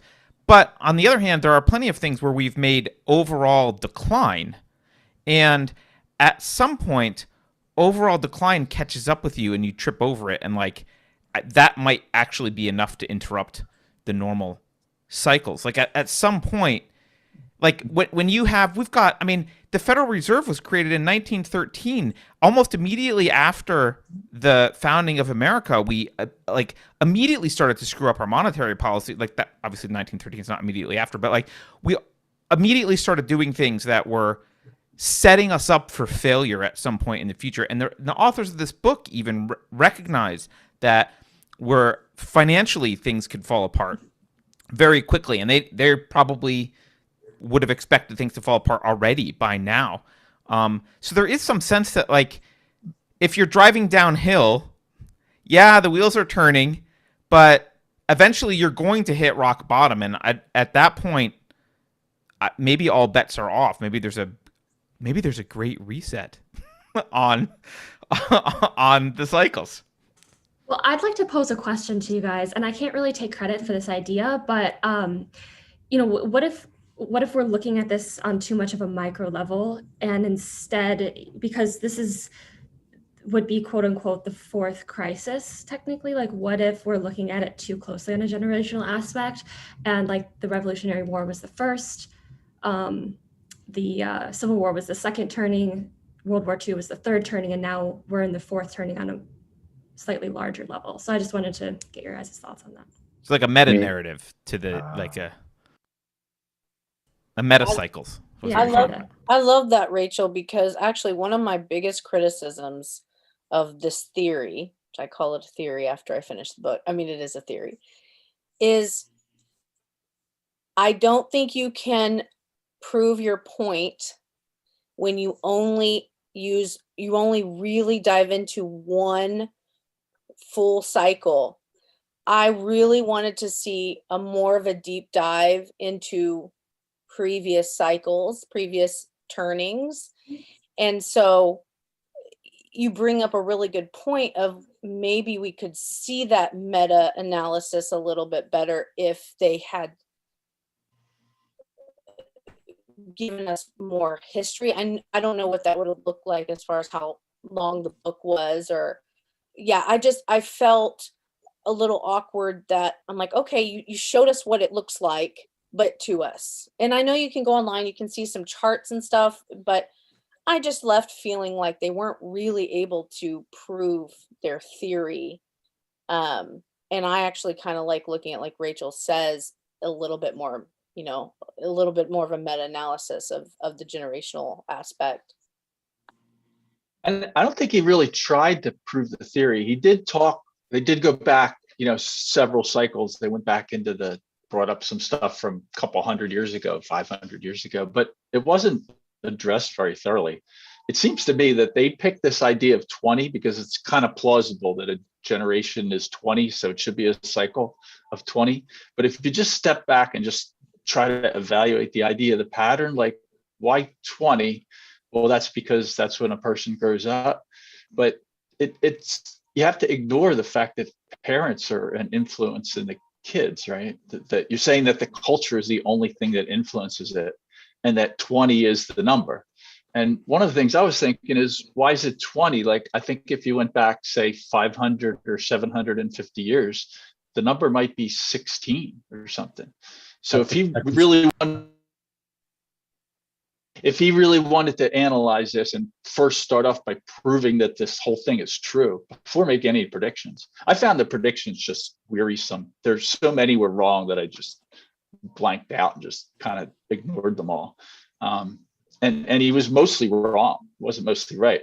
I think if he wrote it 3 years ago, Trump would have been a thing. Maybe if he wrote it 7 years ago, social media would have been the thing. You could take this idea and why didn't he write a new edition in 2017? Should have, right? And he should have proved that the other one was right. Anyway, what I was going to say about the pattern, and then I'll stop. It seems to me that the period should change. So if he went back 1,000 years and said, okay, here it is, and it should have been, I'm guessing, something more like 16 years, because by 18, people were doing all kinds of stuff. They were like generals in the army 1,000 years ago. And now the number might be closer to 30, like people 27, 28. And, it should have been 18 in the 40s, So I would think that the pattern should go from, say, 60 years for 4 cycles to maybe 120 years now. Like, why is it 80 years? It's just something I was thinking of. Prove the pattern is true before you try to make predictions. That's what I think. I definitely agree with that. Considering that human lifespans have been getting longer and longer and longer, and the more we go back, the shorter they get. Like a 60-year-old person, 400 or 500 years ago was fairly rare, and people were having kids, which seems really, really off-putting today, but people were having kids in their early teens or mid-teens. And now, traditionally past 100 years or so, it's been, late teens, early 20s. And now it's even being pushed to higher 20s and lower 30s. So, for convenience sake, though, he also does something. Keith, you're making me realize this just from mathematically. If you want to make this very simple to understand, you do what he did. You say it's life comes in phases of 20 years, and there's 4 of those phases roughly. And that way, all the constellations fit together very nicely and blah, blah, blah. But if, in fact, phases of life come in it's 18 years, and then it's 12 years, and then it's 32 years, and then it's 5 years. If the phases are not uniform, then you suddenly get massive asynchronicity when they overlap on generations, and tracking it mentally becomes really, really difficult. There may still be a cycle that emerges, but it's way more complex of a cycle. And so some of this just seems like a nice oversimplification so you can hold it all in your brain easily and be like, oh, I get it. In the end, he picked wars. That's a good line. But if you look back 300, 50 years, 100 years, 200 years, there's lots of wars to pick from. So if you just pick 80, there's all kind of wars. There's so many wars. And you think if violence was increasing, well, violence has been decreasing for 1,000 years steadily, pretty little bit stuff. So that doesn't really work. So I think the big problem that several people here have brought up, like Jeanette brought up, that, okay, she's got 2 kids that were born and the next 2 are in the next generation. I'm a boomer technically, but my mom was 19 when she got married. So and I'm the first kid. So it doesn't really work because I wasn't really raised by the same, what it should have been for the 60s, right? My parents were very young. But then you get other people don't have kids till they're 40. That throws the whole thing off. And then I think the whole randomness of all the different people having kids starting from 16 and going through to 40s, and everybody's completely random, and the parent influence has got to be, I don't know, if you just take a wild guess, is parents half and popular culture half? That would mean that the parents throws the thing completely off. It should make it look almost random. I think it'd be really hard to pick up real cycles. I think he just cherry picked based on an idea, even though I love the idea there's a pattern. I think it's all just cherry picking. And if he wrote it, he should have done a 2017 edition and showed why he was correct and updated it. I do think he did bring up parenting somewhat, because he said oh, divorce parenting went up during these years and single parenthood was more common. They did bring that up, the trends in how people ended up parenting. But you're right though, that the age at which people decide or do become parents, not every parent decides to become a parent, that was lacking. And I have a problem with that too, because my parents are 12 years apart. My dad already had adult kids by the time he started having his second, set of children. So I'm like, yeah, that had a huge effect on it. Obviously, he was a completely different age group than what was probably normal. Wanted to try a theory here. Somebody, was it you, Carter, that brought up it was written by a boomer? Yeah, they're both boomers. Yeah. Yes, you caught the Carter in a genetic fallacy. Literally. So what if we went even further back to the person who created the, we're thinking of what a boomer would say. What if we think about what the person who came up with seculum would say? And I couldn't help but notice that this person who came up with the word seculum was Augustine, a monk in North Africa, who also came up with the word and concept of secular. And I kept seeing that word and thinking of the two things. And the reason he came up with the word secular, the concept, is to separate the sacred from the profane, in the sense that he had to understand that there's the world of God, and then there's the world of outside of God, and as a means to explain why, even though Rome believed in the true God and the Christian God, they still fell to the Visigoths. So we have to separate those things to explain that even though we had God on our side, we still lost the war. So you have a man who's coming up with cycles of history, who needs to explain why, 800 years of Rome fell, and he wants to believe that there will be a new cycle of things coming as well.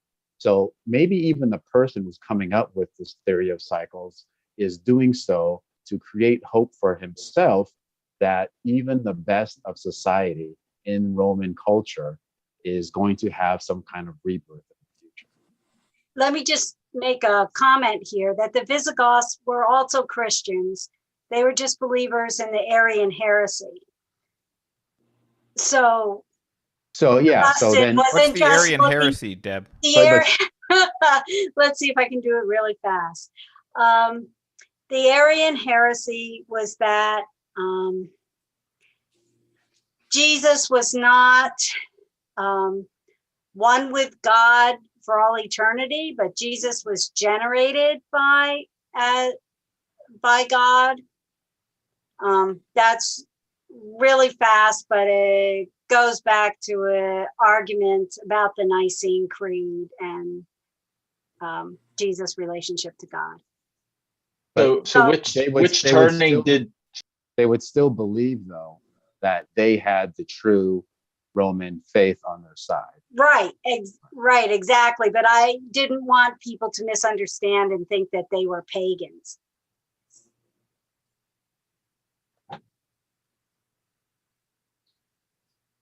So which turning did Jesus live in, and was he one of the borderlines? Was he an event that was a turning? Oh, he was definitely a prophet. He was also a nomad. Literally, yes. Right.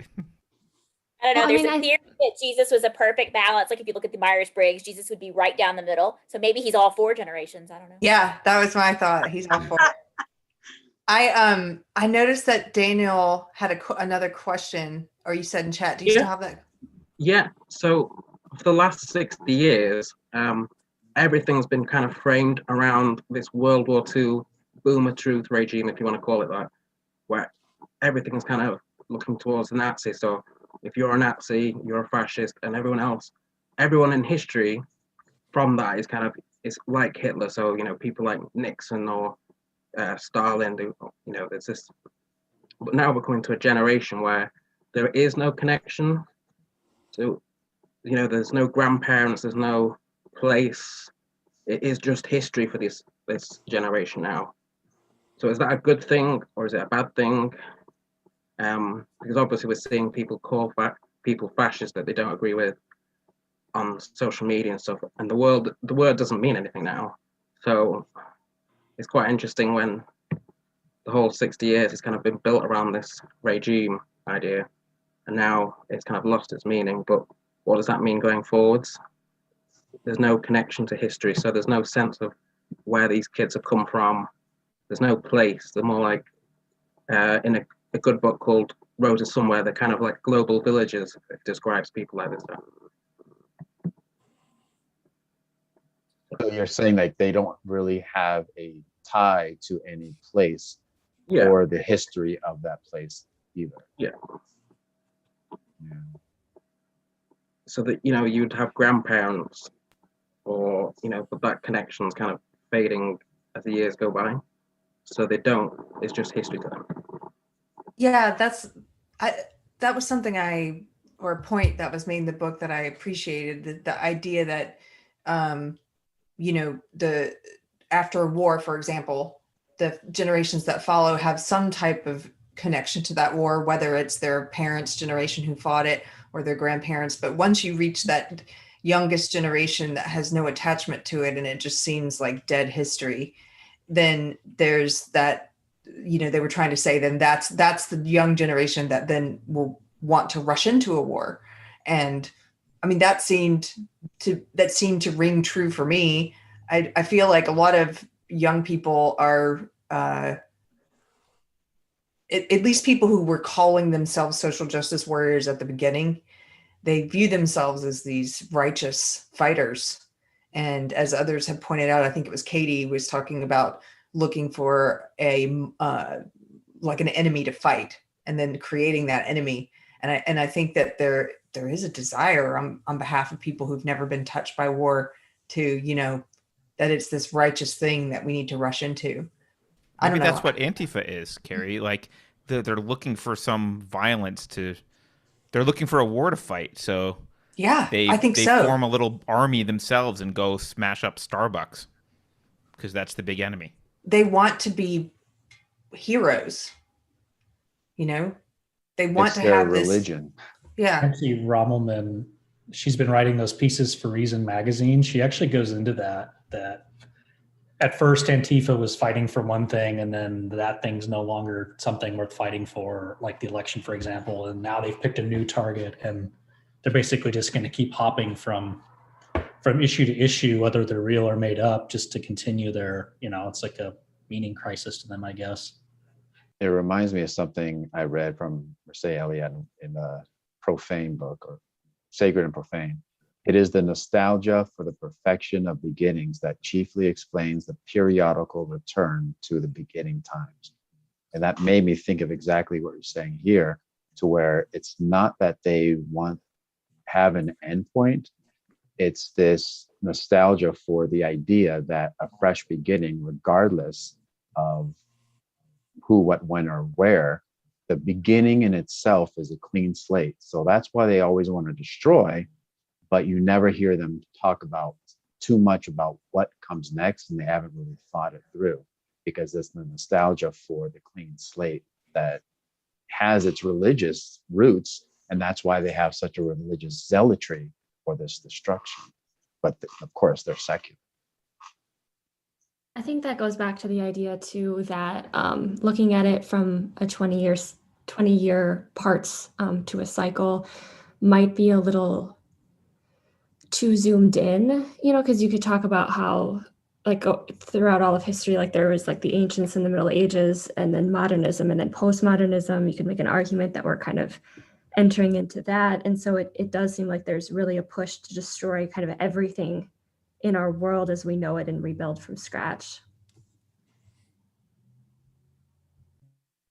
Doesn't seem like it's very well thought out though, because there's a lot of let's smash it apart, but you can break a civilization in less than a week that will take you hundreds of years to rebuild, and it does require an ideological and sociological, psychological and technological backing, and once you've wiped that out, and it doesn't look like any of the wokies or Antifa or anyone like that. They've not gone down that far. They're using the utopian idea, and that is just an idea. There's no substance, nothing of import there. It's a dream that would be better off, if you just let little kids, the under fives, do that. But just my thoughts on that. Well, it's a myth, just like it's a religious myth. Basically, is what I hear you saying, right? Yeah, exactly. The Greek word utopia mean nowhere. Yeah. Does it? No place. Utopia.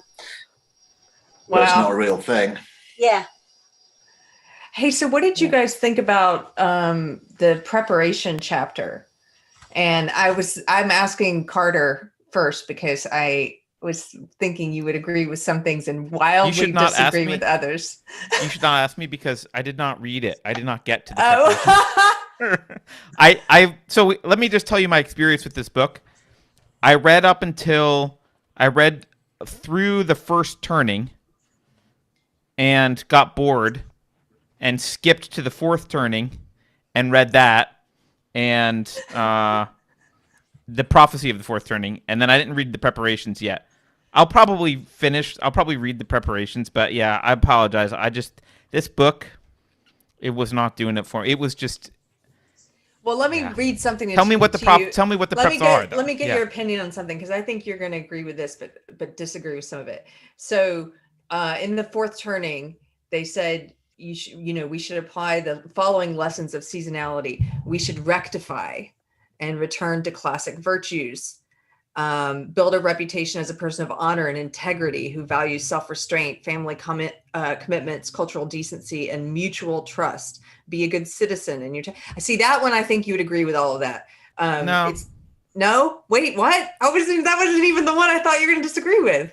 No, I mean, this return to classical values thing is too vague. The one thing I don't like about these authors is their total amoral stance on everything. Like there's no judgment about anything with respect to whether it's good or bad. And it's just kind of they have kind of this Hegelian assumption that compromise between two things is always kind of the way to go. And there's always these two things that are being compromised and oh, well, that's just how it goes. And I don't want to return to values. I want to better define the values that were the best values of America and jettison the ones that sucked at the very beginning. For example, slavery is a great example. We talked about individual rights and we didn't live up to individual rights. We simultaneously practiced racism. Let's jettison the racism and stick to individual rights. So I think that's a given though with what they're talking about here is return to the actual virtues. If we had lived up to those things. But what are virtues? We don't even agree on what those virtues are. That's why and also when would you say that? Here's what you should do to prep. When should you, if that's a good thing, when should you not return to virtues? Is there some season when returning to virtues is a bad idea? It's like an astrology reading. Okay. Something exciting will happen. You should be prepared for the life ahead, and you should do your best to be a good person this season. Well, when the fuck is that not true? Okay, never mind. Sorry, I don't have much respect for the author's predictions and advice about how to prepare for anything. So their prediction was so bad, I don't really care what their preparation. I think we've gotten away from classic virtues. I think we've gotten away from the basics, like the things that Jordan Peterson writes about in his 12 Rules for Life. I think we need to return to valuing things like telling the truth and personal responsibility. Obviously, I agree with that. Yes. Yes. Right. That's okay. That's what I thought you would agree with this part. Okay, so that was this part. Here's one I was going to say. Oh, go ahead. I was going to say, just in case we need a moderator here between Carrie and Carter. I know both of you. Carter, I would recommend you not bother to read the prep chapter. I read it, but he hadn't proved that he understands anything enough to even predict anything. So that's a problem that I suspect you're going to have. The second problem is most of the stuff he said is, yeah, that's all good. Okay, return to, if you want to say virtues is good, Okay, well, when is the time when you shouldn't do that? Is he saying that 30 out of 40 years of the cycle, you shouldn't return No, to he's good not saying virtues? that. He's saying that we have drifted away from them. It's not about, it's descriptive. Sure. It's not descriptive. It's not saying don't have classical values all the other time. It's saying at this point during the crisis, you're going to need to return to classical values because you don't have them. I feel like we've that's been always drifting true. from values for like 300 years. I don't. Like, this is why it smells like an astrology or a tarot card reading, and that's why his predictions are like, it's just like, yeah, sure, that's all good stuff. I would Just like to hear him you say return to classical values, and then bullet points under that. What do you mean by classical values? Because what I think classical values are may be very different than what someone who's fighting against racism as an anti-racist thinks classical values are. So I'm like, I want some more specifics. But he can't provide those specifics, Thomas, because it is an astrology reading. Oh my gosh, you can't say that because you didn't read this chapter. I'll go read it. I'll start right now. Okay.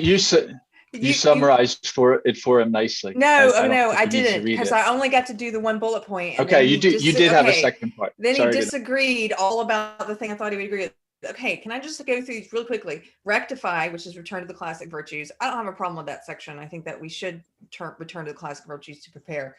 Converge, which is to heed emerging community norms. This is the second one. This one I did have a problem with, because this one, if you view the current crisis that we're in, and you're looking to this book and this whole, there's a whole list of these bullet points. This second bullet point, converge, it says, in a fourth turning, the nation's core will matter more than its diversity. Team, brand, and standard will be the new catchwords. Anyone and anything not describable in those terms could be shunted aside, or worse. Well, we see that happening. They're making us wrong people. They're censoring us. They're deplatforming us. They're calling us, some of us, deplorables. They're calling us Nazis. They're calling us whatever. Do not isolate yourself from community affairs. Being unplugged could penalize you at a time you might need to know what all levels of government are doing just to meet your most basic needs. Appearances will matter. Justice will be rough because society will require more order but have fewer resources and less time to impose it. As technicalities give away, innocent people will suffer. If you don't want to be misjudged, don't act in a way that might provoke the crisis era authority to deem you guilty. He's telling you to be a coward. I'm reading, by the way, I'm reading along with you. I found that spot. Yeah. I know we've made this analogy a lot, but this does feel like I just opened up my horoscope page. It reads exactly like a horoscope. Exactly like a horoscope. But he's telling you to be a coward, isn't he? Well, everybody else, like, here's read the thing. that and go, It might be that Darth Vader is the gray savior dude who comes in and the Empire is taking over. Like, we are, if liberty is on the outs, if we're going to lose this battle, then we are getting purged. We're the losers. They're going to move into their Marxist utopia until it unravels and they all end up in graves, which eventually will happen because Marxism sucks. But, like, they can win this round, and, like, yeah, that might be the right way to survive. If you have values, you get, if you speak the truth, you get purged. Like, that's possible. Well, I'd rather not be a coward. I'd rather stand on my principles. Oh, I agree, Alex. I'm not recommending that you do it, but yeah. I mean, I agree. This is one way to survive, is to try and blend in with the crowd. And this is what a lot of people are doing. A lot of liberals who write to me privately, they're keeping their head down.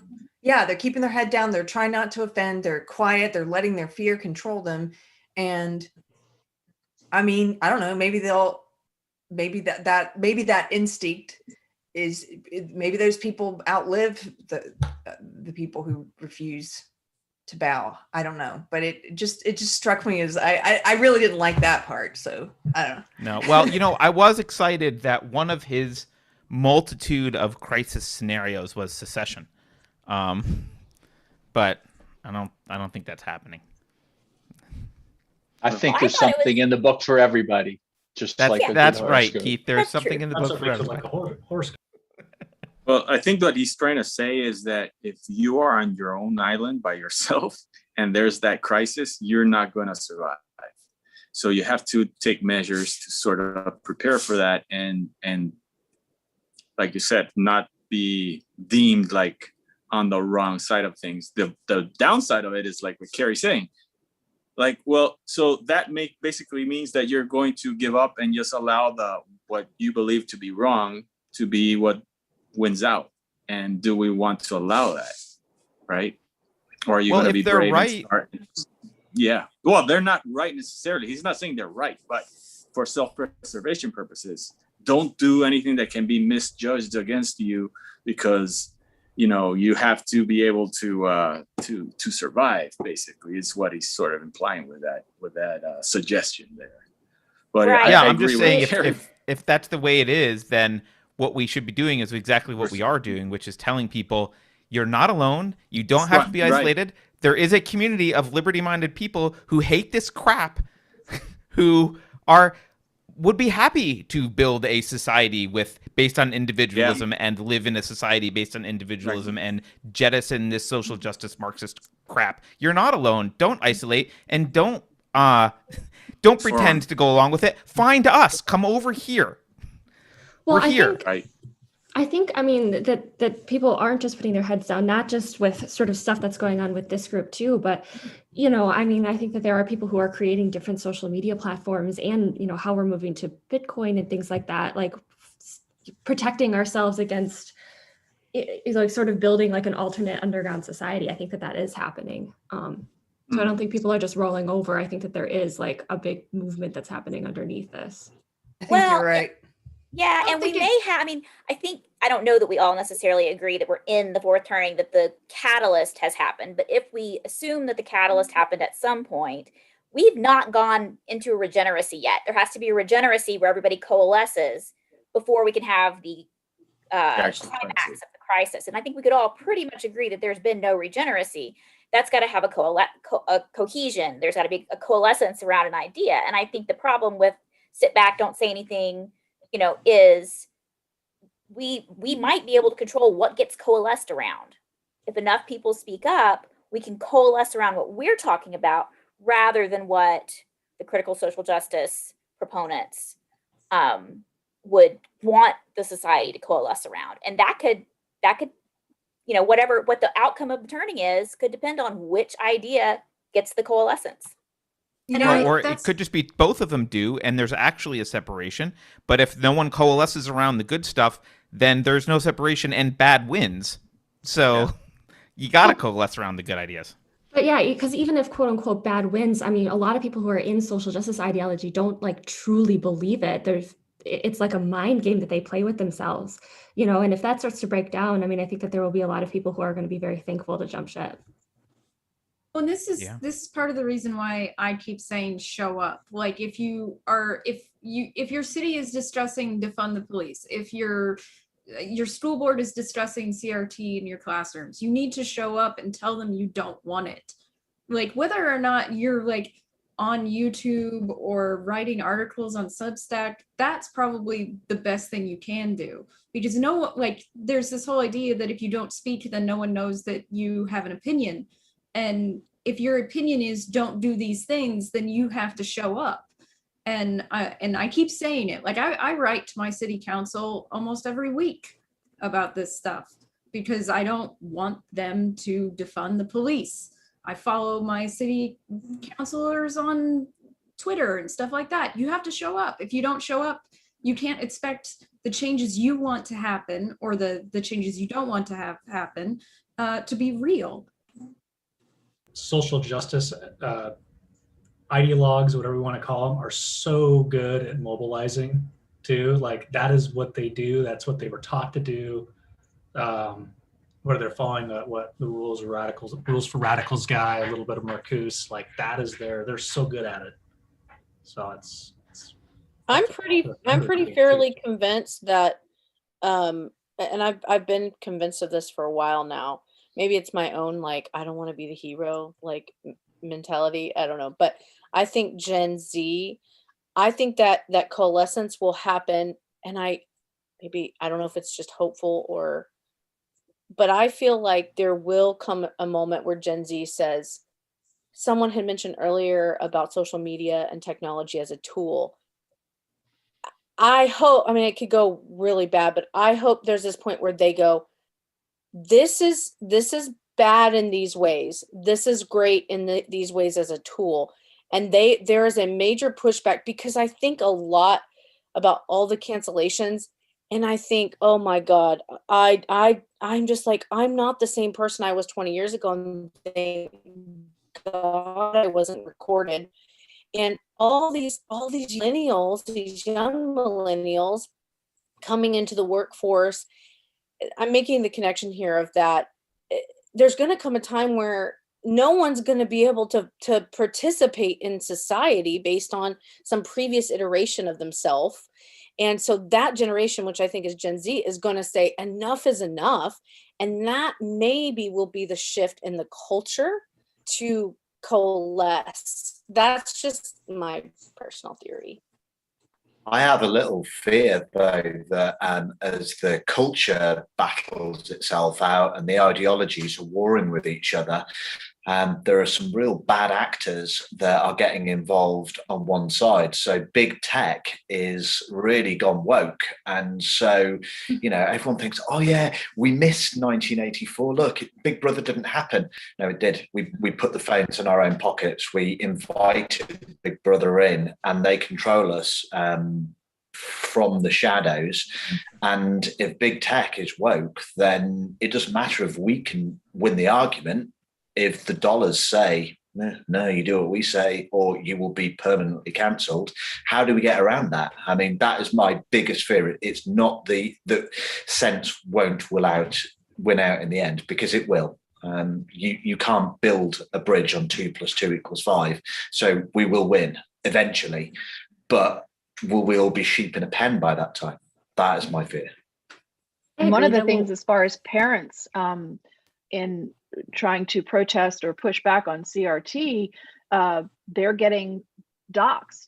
The parents and communities, there's a running list, and not my community, but there are some communities, and that is really scaring a lot of people from even standing up to it, which I think we should. But yeah, they have these groups, right? These social justice Facebook groups where they are organizing. They're doing all the things Frank said. They're very highly organized. They're motivated. They get people to go to the city council meetings. They get people to go to the school board meetings. They give them the templates of the letters to write. They tell them to go to the protests, and they're all organized and working on pushing this ideology and thinking that they're doing something good. And then get late to the game, late to the culture war. You've got these parents who are now starting to try to create Facebook groups and push back against it, to do the opposite, to go to the school board meetings, to show up, to write letters, and to push back against CRT and things like that in the school. And they're being doxxed by the existing social justice groups. They're for trying to do the same thing and to organize and to stand by what they believe.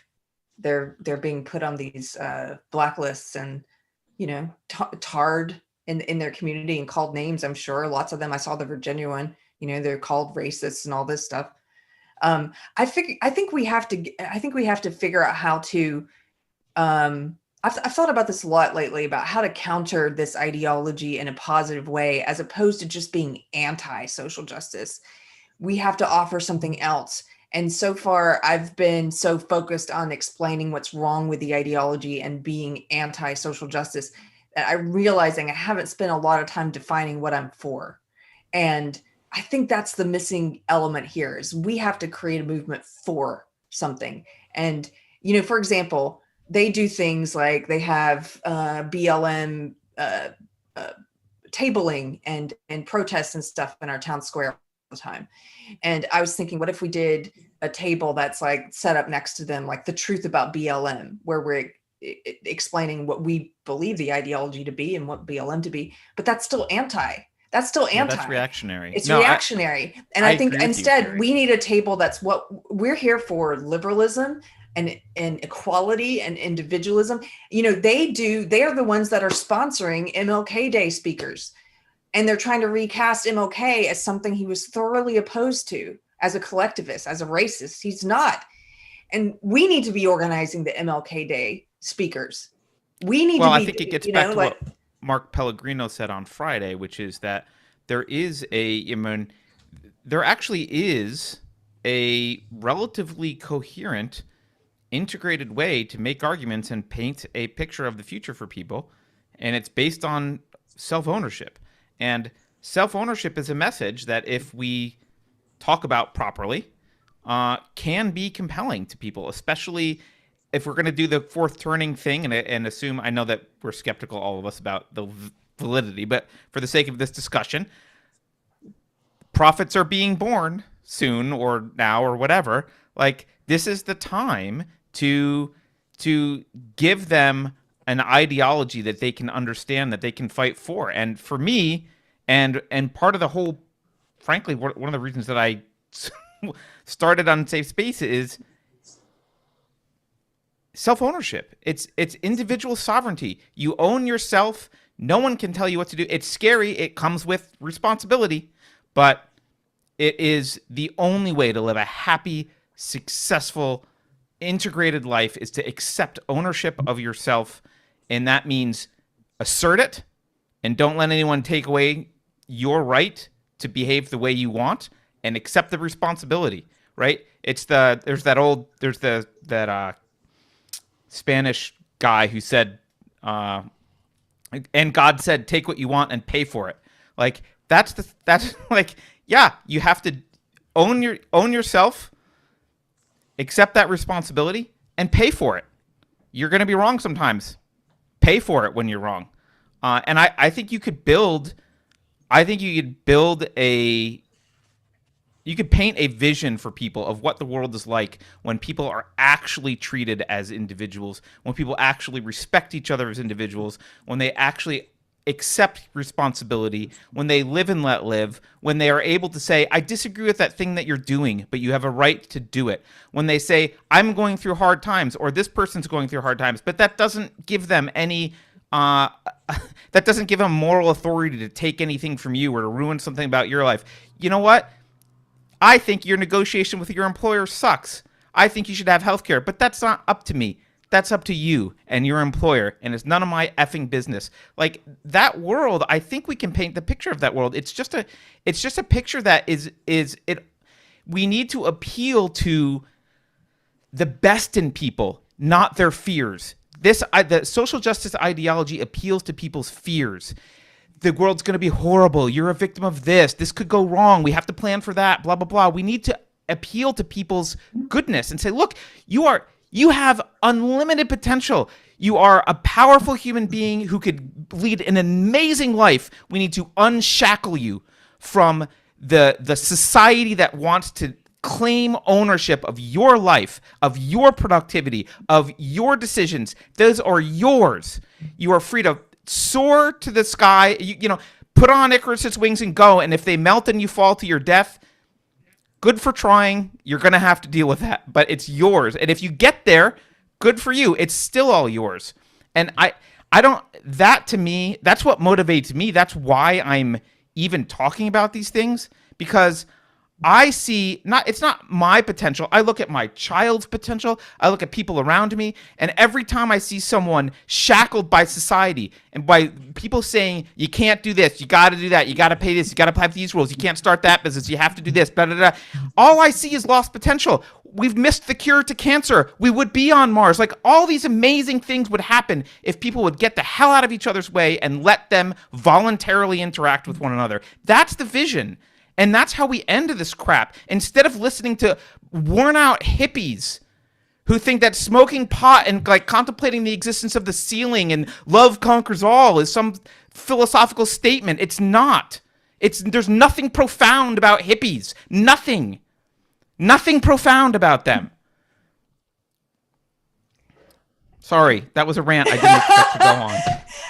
Love the rant, Carter. That was fantastic. Awesome. Going back to what Carrie was saying, I mean, it's like there's a lock that we have to figure out how to unlock for those people. And it's how you treat them. And I think, Carrie, you do a lot of it in the way you try to draw them in you're not attacking them as a person or in their ideology. You don't, because anytime you feel attacked, if somebody comes and judges you on something you're doing, what's your reaction? Usually it's going to be defensive. When we're defensive, we cannot open our minds. So we have to do it in a way that you are able to talk to a person and exchange ideas, and maybe hopefully through that, but without an attack, get them to come over to the other side, or at least be open minded, which is what it's I mean, that's the only way I see you can do it. You have to do it individually with people. Right now, the way things are, it's the only way is talking to people individually, and hopefully, because like Thomas was saying, and some others were saying, the world that you live in when you're looking at stuff online is completely different sometimes than when you're going out to the store, you're going to another place and you're talking to somebody individually, and we are more respectful to each other that way, right? Yeah. Most of the time, not always, but we are. And you are able to get people and maybe, share ideas, maybe they get to understand you better. And hopefully that way we'll get to a point where there is the vast majority of people are not going into that authoritarian style of, we're the only ones who know how to do things. Our way is the right way, you're wrong, and that's it, which is where we are right now, right? The thing that I try to do is talk to my young nieces and my nephews and try to, tell them things that I learned when I was growing up, or tell them ideas of, ask them, what do you think about this? Like, hey, I was talking to my niece the other day, and she's very, very smart, and she likes to understand things. So I'm like, what do you think about the ends justify the means? You think that's good? Obviously, I'm talking theoretically to her, but I try to make her think about it. And she's, give her an example, and she's like, oh, yeah, that's not good. Because that means that people would do stuff just because they want to get certain thing, but what they did was actually not right. So, and we have to get the young generation to think like that. Obviously, that she's a Homelander or Generation Z, but millennials are a different generation, and they already have their ideas that maybe have been ingrained a little bit. But I think the vast majority of people, even those who are social justice, they think they're doing something good, and I believe they are. They're coming from a good place, and the other side, maybe we're coming from a good place too.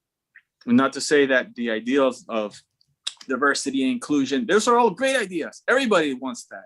I think the vast majority of people want that. But the way we're approaching the discussion, or there isn't any discussion, it's almost like you're being pontificated from one side to the other. We're not getting anywhere. So I think that COVID and the isolation we've had over the last year because of being locked down, which made it very hard to actually, get people together. Hopefully when that is gone, then things will be better. Hopefully, hopefully, cross fingers. By the way, I got my first vaccine today. It was very easy. I think you're optimistic, and I love your optimism. They're not going to let COVID go away. I'm just kidding. No, I know. There's a group of people that control it that won't let it go away. I think they're going to try to hold on to it as long as they can, but I do share your optimism. I feel a little more optimistic after the Gavin Newsom recall numbers. Like, I feel like if Californians are standing up to that kind of thing, then that's a good sign, because it's California. Yeah, but here in the UK, he won't get recalled, and even if he did, we would just replace him with a more milquetoast version. Like, we're socialists. We are the People's Republic of California for a reason. We've done this. Like, we've gone this way. I don't know. I think the debate, frankly, I think the debate we should be having is how to raise children to be, how to raise children so that if they are the prophet generation, or even if there is such a thing, but how to raise children so that when they are older, they have the respect for individualism and liberty that we want. And frankly, I think, excuse me, I think that discussion is actually, I think it's more about method, and I don't have all the answers, but I think it's more about method than than what you actually tell them is right and wrong. I mean, I think that's obviously important, but I think method is probably more important, because if you just give them a list of rights and wrongs, it can be the right list, but they will rebel, they'll think their way out of it, they'll get influenced elsewhere, like things will change. There's something about the method that I think we haven't really solved, and that's maybe the discussion. If we really care about future generations and another turning, we should be building those future generations and having a discussion about how do we build someone whose psychology is anti-authoritarian. I think it comes down to the idea of being able to think for yourself and think through things, because I mean, I think one of the most important things, and I've heard this reflected, like the way that Manny was talking about like how he talks to his niece, but also the way that I got out of social justice. Like nobody gave me any ideas. People just asked me questions. People who weren't even super aware of social justice or anything like that. But like every single time that I've changed my opinion on something, it's because somebody has asked me a question about something that I've said. And I think that that's how we do kind of get people to wake up, and then also a really effective way of teaching children how to think for themselves. Yeah, I was going to connect what Manny said with what Carrie said, as far as like, because I think a lot about that as well. Like, what's the third option? Okay, or, really defining, it's not so much as a fight, like, okay, because at my core, when I am wanting to change somebody's mind or influence, let me say influence, this seems really strategic or manipulative in some ways, but like, this is the way that I feel like works the best. So method wise, you can't change someone's mind, but you can catalyze the change within them. So as people are saying, asking questions, and a great way to do that, and I do this with my nieces and nephews, and their analogies are a wonderful way. Analogies and metaphors are a really creative way to get young people to think critically about important questions. And so here's the other important thing that someone told me once. Someone has to believe the change is their idea. So how do you do that? And I think social media is so an opposition of the natural way that someone changes their mind, because it expects, I'm going to tell you this, I'm going to show you this, change. But that's not really how the process works within someone, right? So the way that I approach it is, I recognize that there's this opposition. I might propose questions or analogies, and try to frame it in a way that they feel, I know this, like I said, it's kind of wacky, but like where they feel like that's their idea. And outside of social media, this process happens really naturally. That's just my thought on it, I guess. Yeah. I completely agree, like 1000%. And I think that you said that really, really well too. Because like my biggest fear, because like I think I had sort of an ideal childhood. I was raised in sort of, I think it was perfect, to be completely honest, even though obviously it wasn't perfect. But so I was in high school in like 2012 to 2016, I think. And so I was homeschooled. And so I got into social justice kind of halfway through high school, because I was half in, half out in the public schools. And then I was on Facebook all of a sudden, and so I think, and then of course I started questioning a lot of the social justice stuff, and then went into college, which was fun.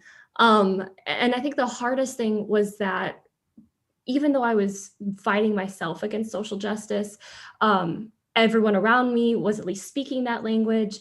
And I was so afraid that all I was doing was substituting one ideology for this other ideology, because it was still in the context of social justice. And so, I think that you're right when we're talking about, we can't just be against social justice because they've already set it up. It's like, who is that? It's if you, oh my gosh, George something or other, but it's the don't think of an elephant analogy, where if you tell somebody, Oh, George Lakoff. Thank you. Yeah. They're going to think of an elephant. So if you approach it as like, oh, well, this is all the problems wrong with social justice, like that's a very important thing to do. But they already have to be questioning social justice on their own. And I think like the first line of defense would then be to start asking questions, because like the first few questions that ever started to poke holes in social justice for me were just very basic things like, okay, like this isn't meant to sound whatever, but why do we need feminism nowadays? Like, what is that what are you trying to push with that? And I was like, I don't know. I'm a feminist and I don't even know why, back in like when I was like 17 or whatever.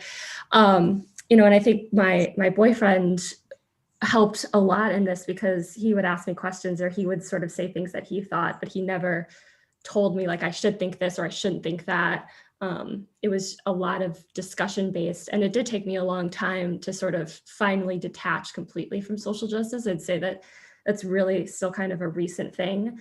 But I think that that's kind of how we really make this change.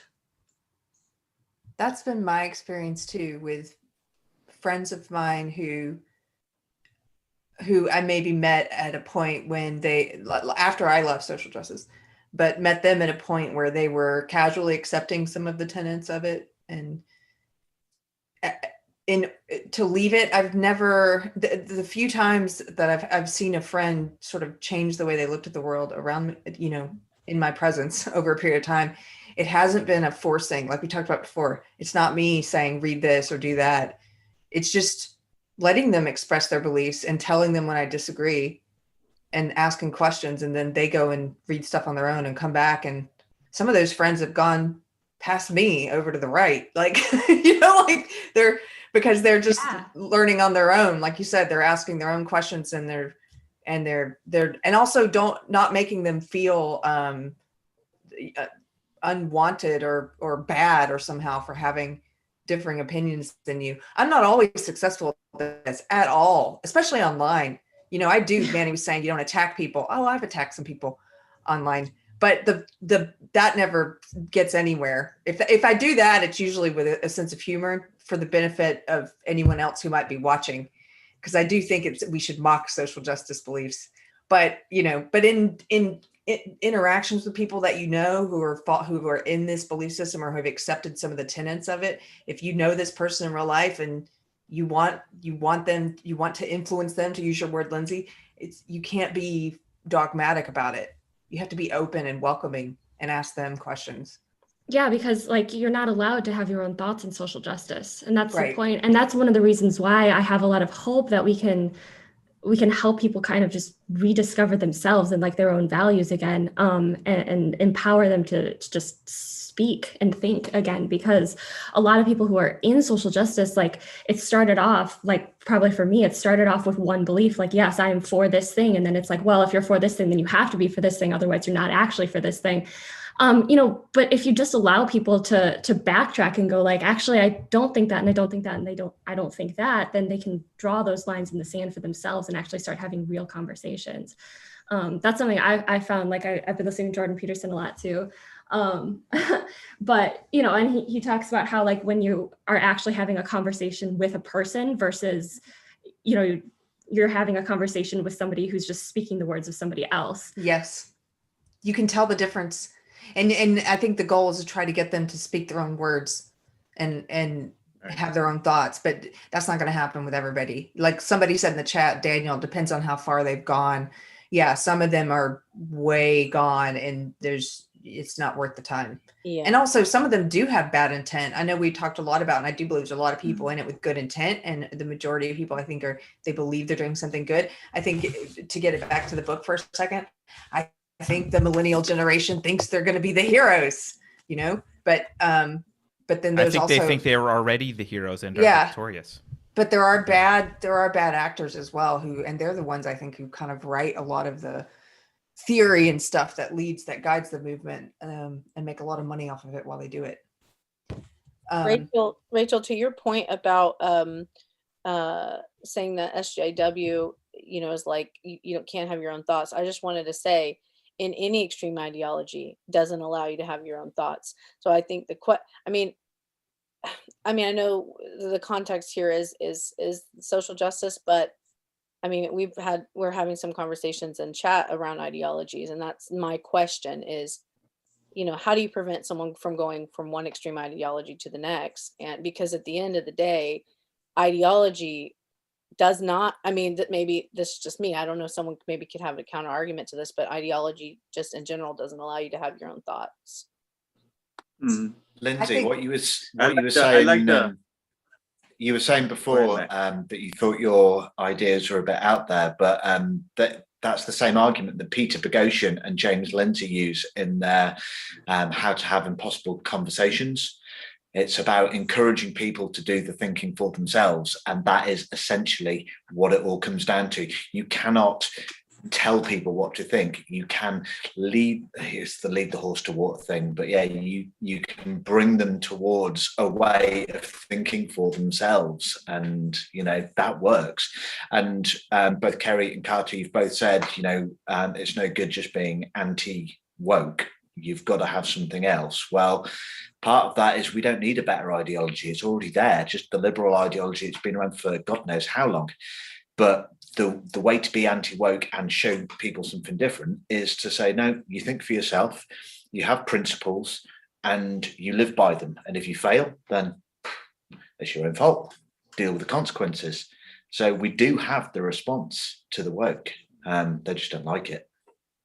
I think that's why, going back, sorry. Go ahead, Matt, Manny. What you said, I think that's why it's so important. Well, one of the things that I always think about is those conformity experiments where you see the test where everybody is in it and the last person in the test is the one who doesn't know. And then the answer is obvious, but they go with what everybody else said. And those tests were so... all the young kids have to see that. They have to realize that it's so important that you have to trust what you're thinking and your thoughts, and at least have a reason why you believe a certain thing, not just because it's what everybody else thinks, right? And I was lucky, I guess. My parents always taught me that way. And, when you're a kid and you're doing something and you don't have the experience, so many times you would say, oh, because I did it because so-and-so did it. And your parent would say, well, so if your friend went over and jumped off the ledge off the building, would you do it too? And you would be like, no.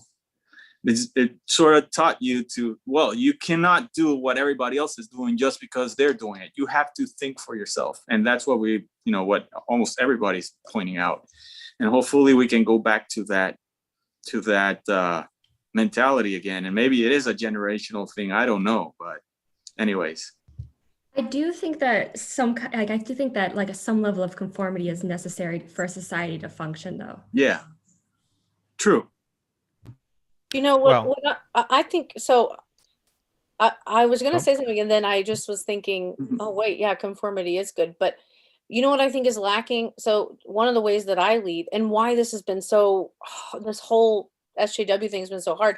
I'll quote the book. It said, it's a difficult time, a dark time for the free spirit. And I was like, you spoke to me.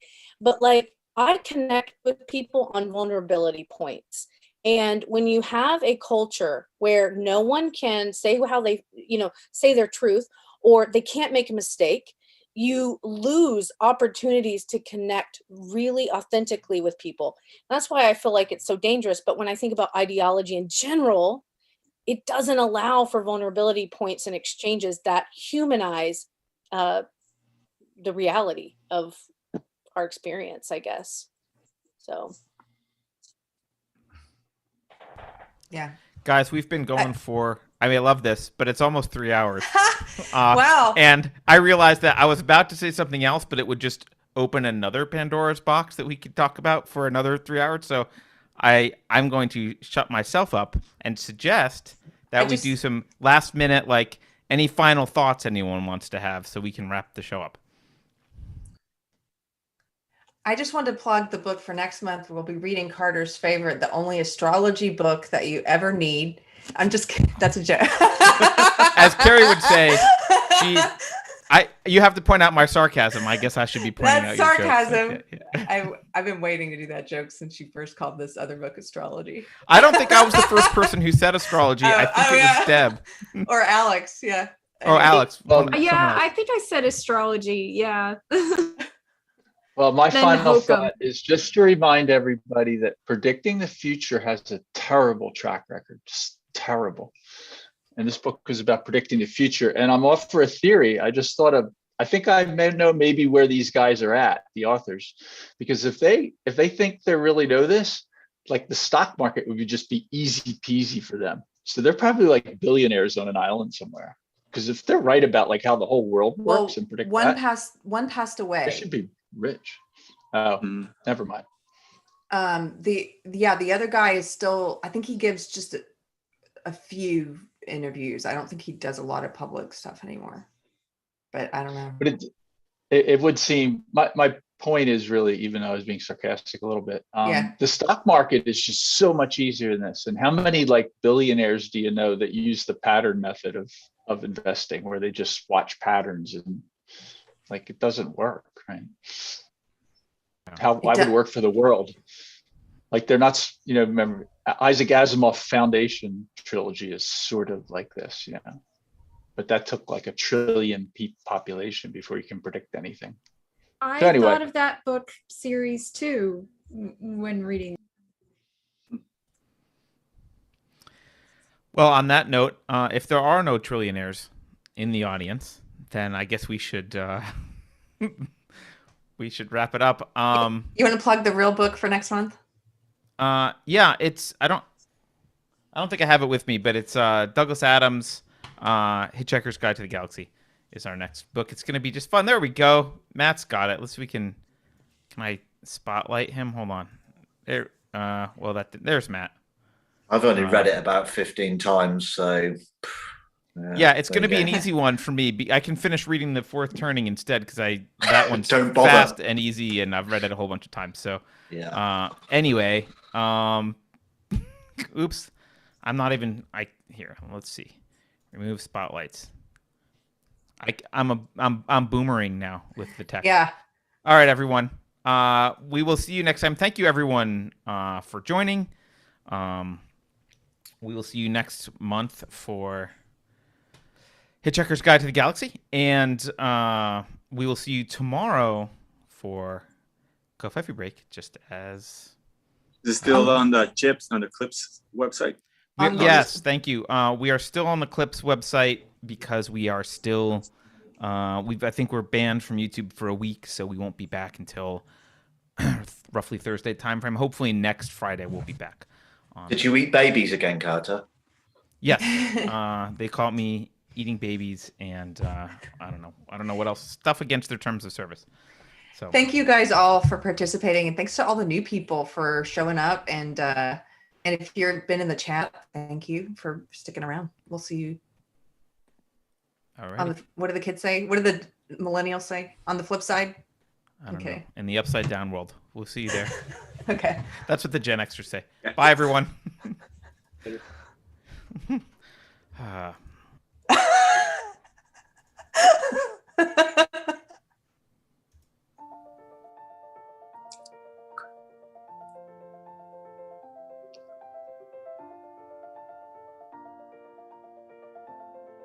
Thanks for watching. If you're new to the channel, we have a deep content library that includes interviews with everyone from Mike Cernovich to Megan Murphy, so go check it out. If you'd like to see more, please consider supporting the show by visiting unsafespace.com/donate. You can find us on all the major social media platforms, at least for now, and you can find a community of like-minded individuals on our Unsafe Space chat on Telegram. See you there.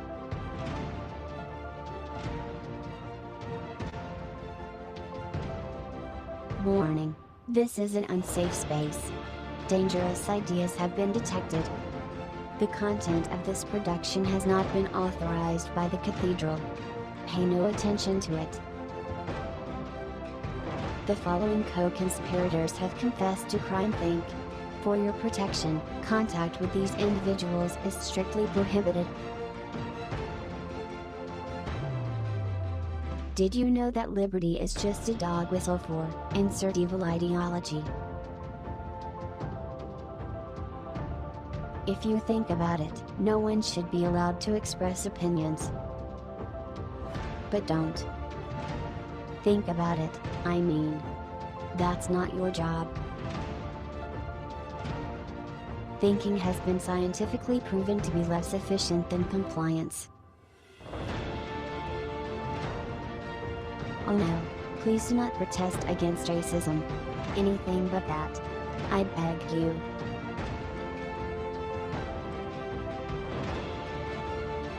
Computer voice Curtis. Never mind, that last line is fake news.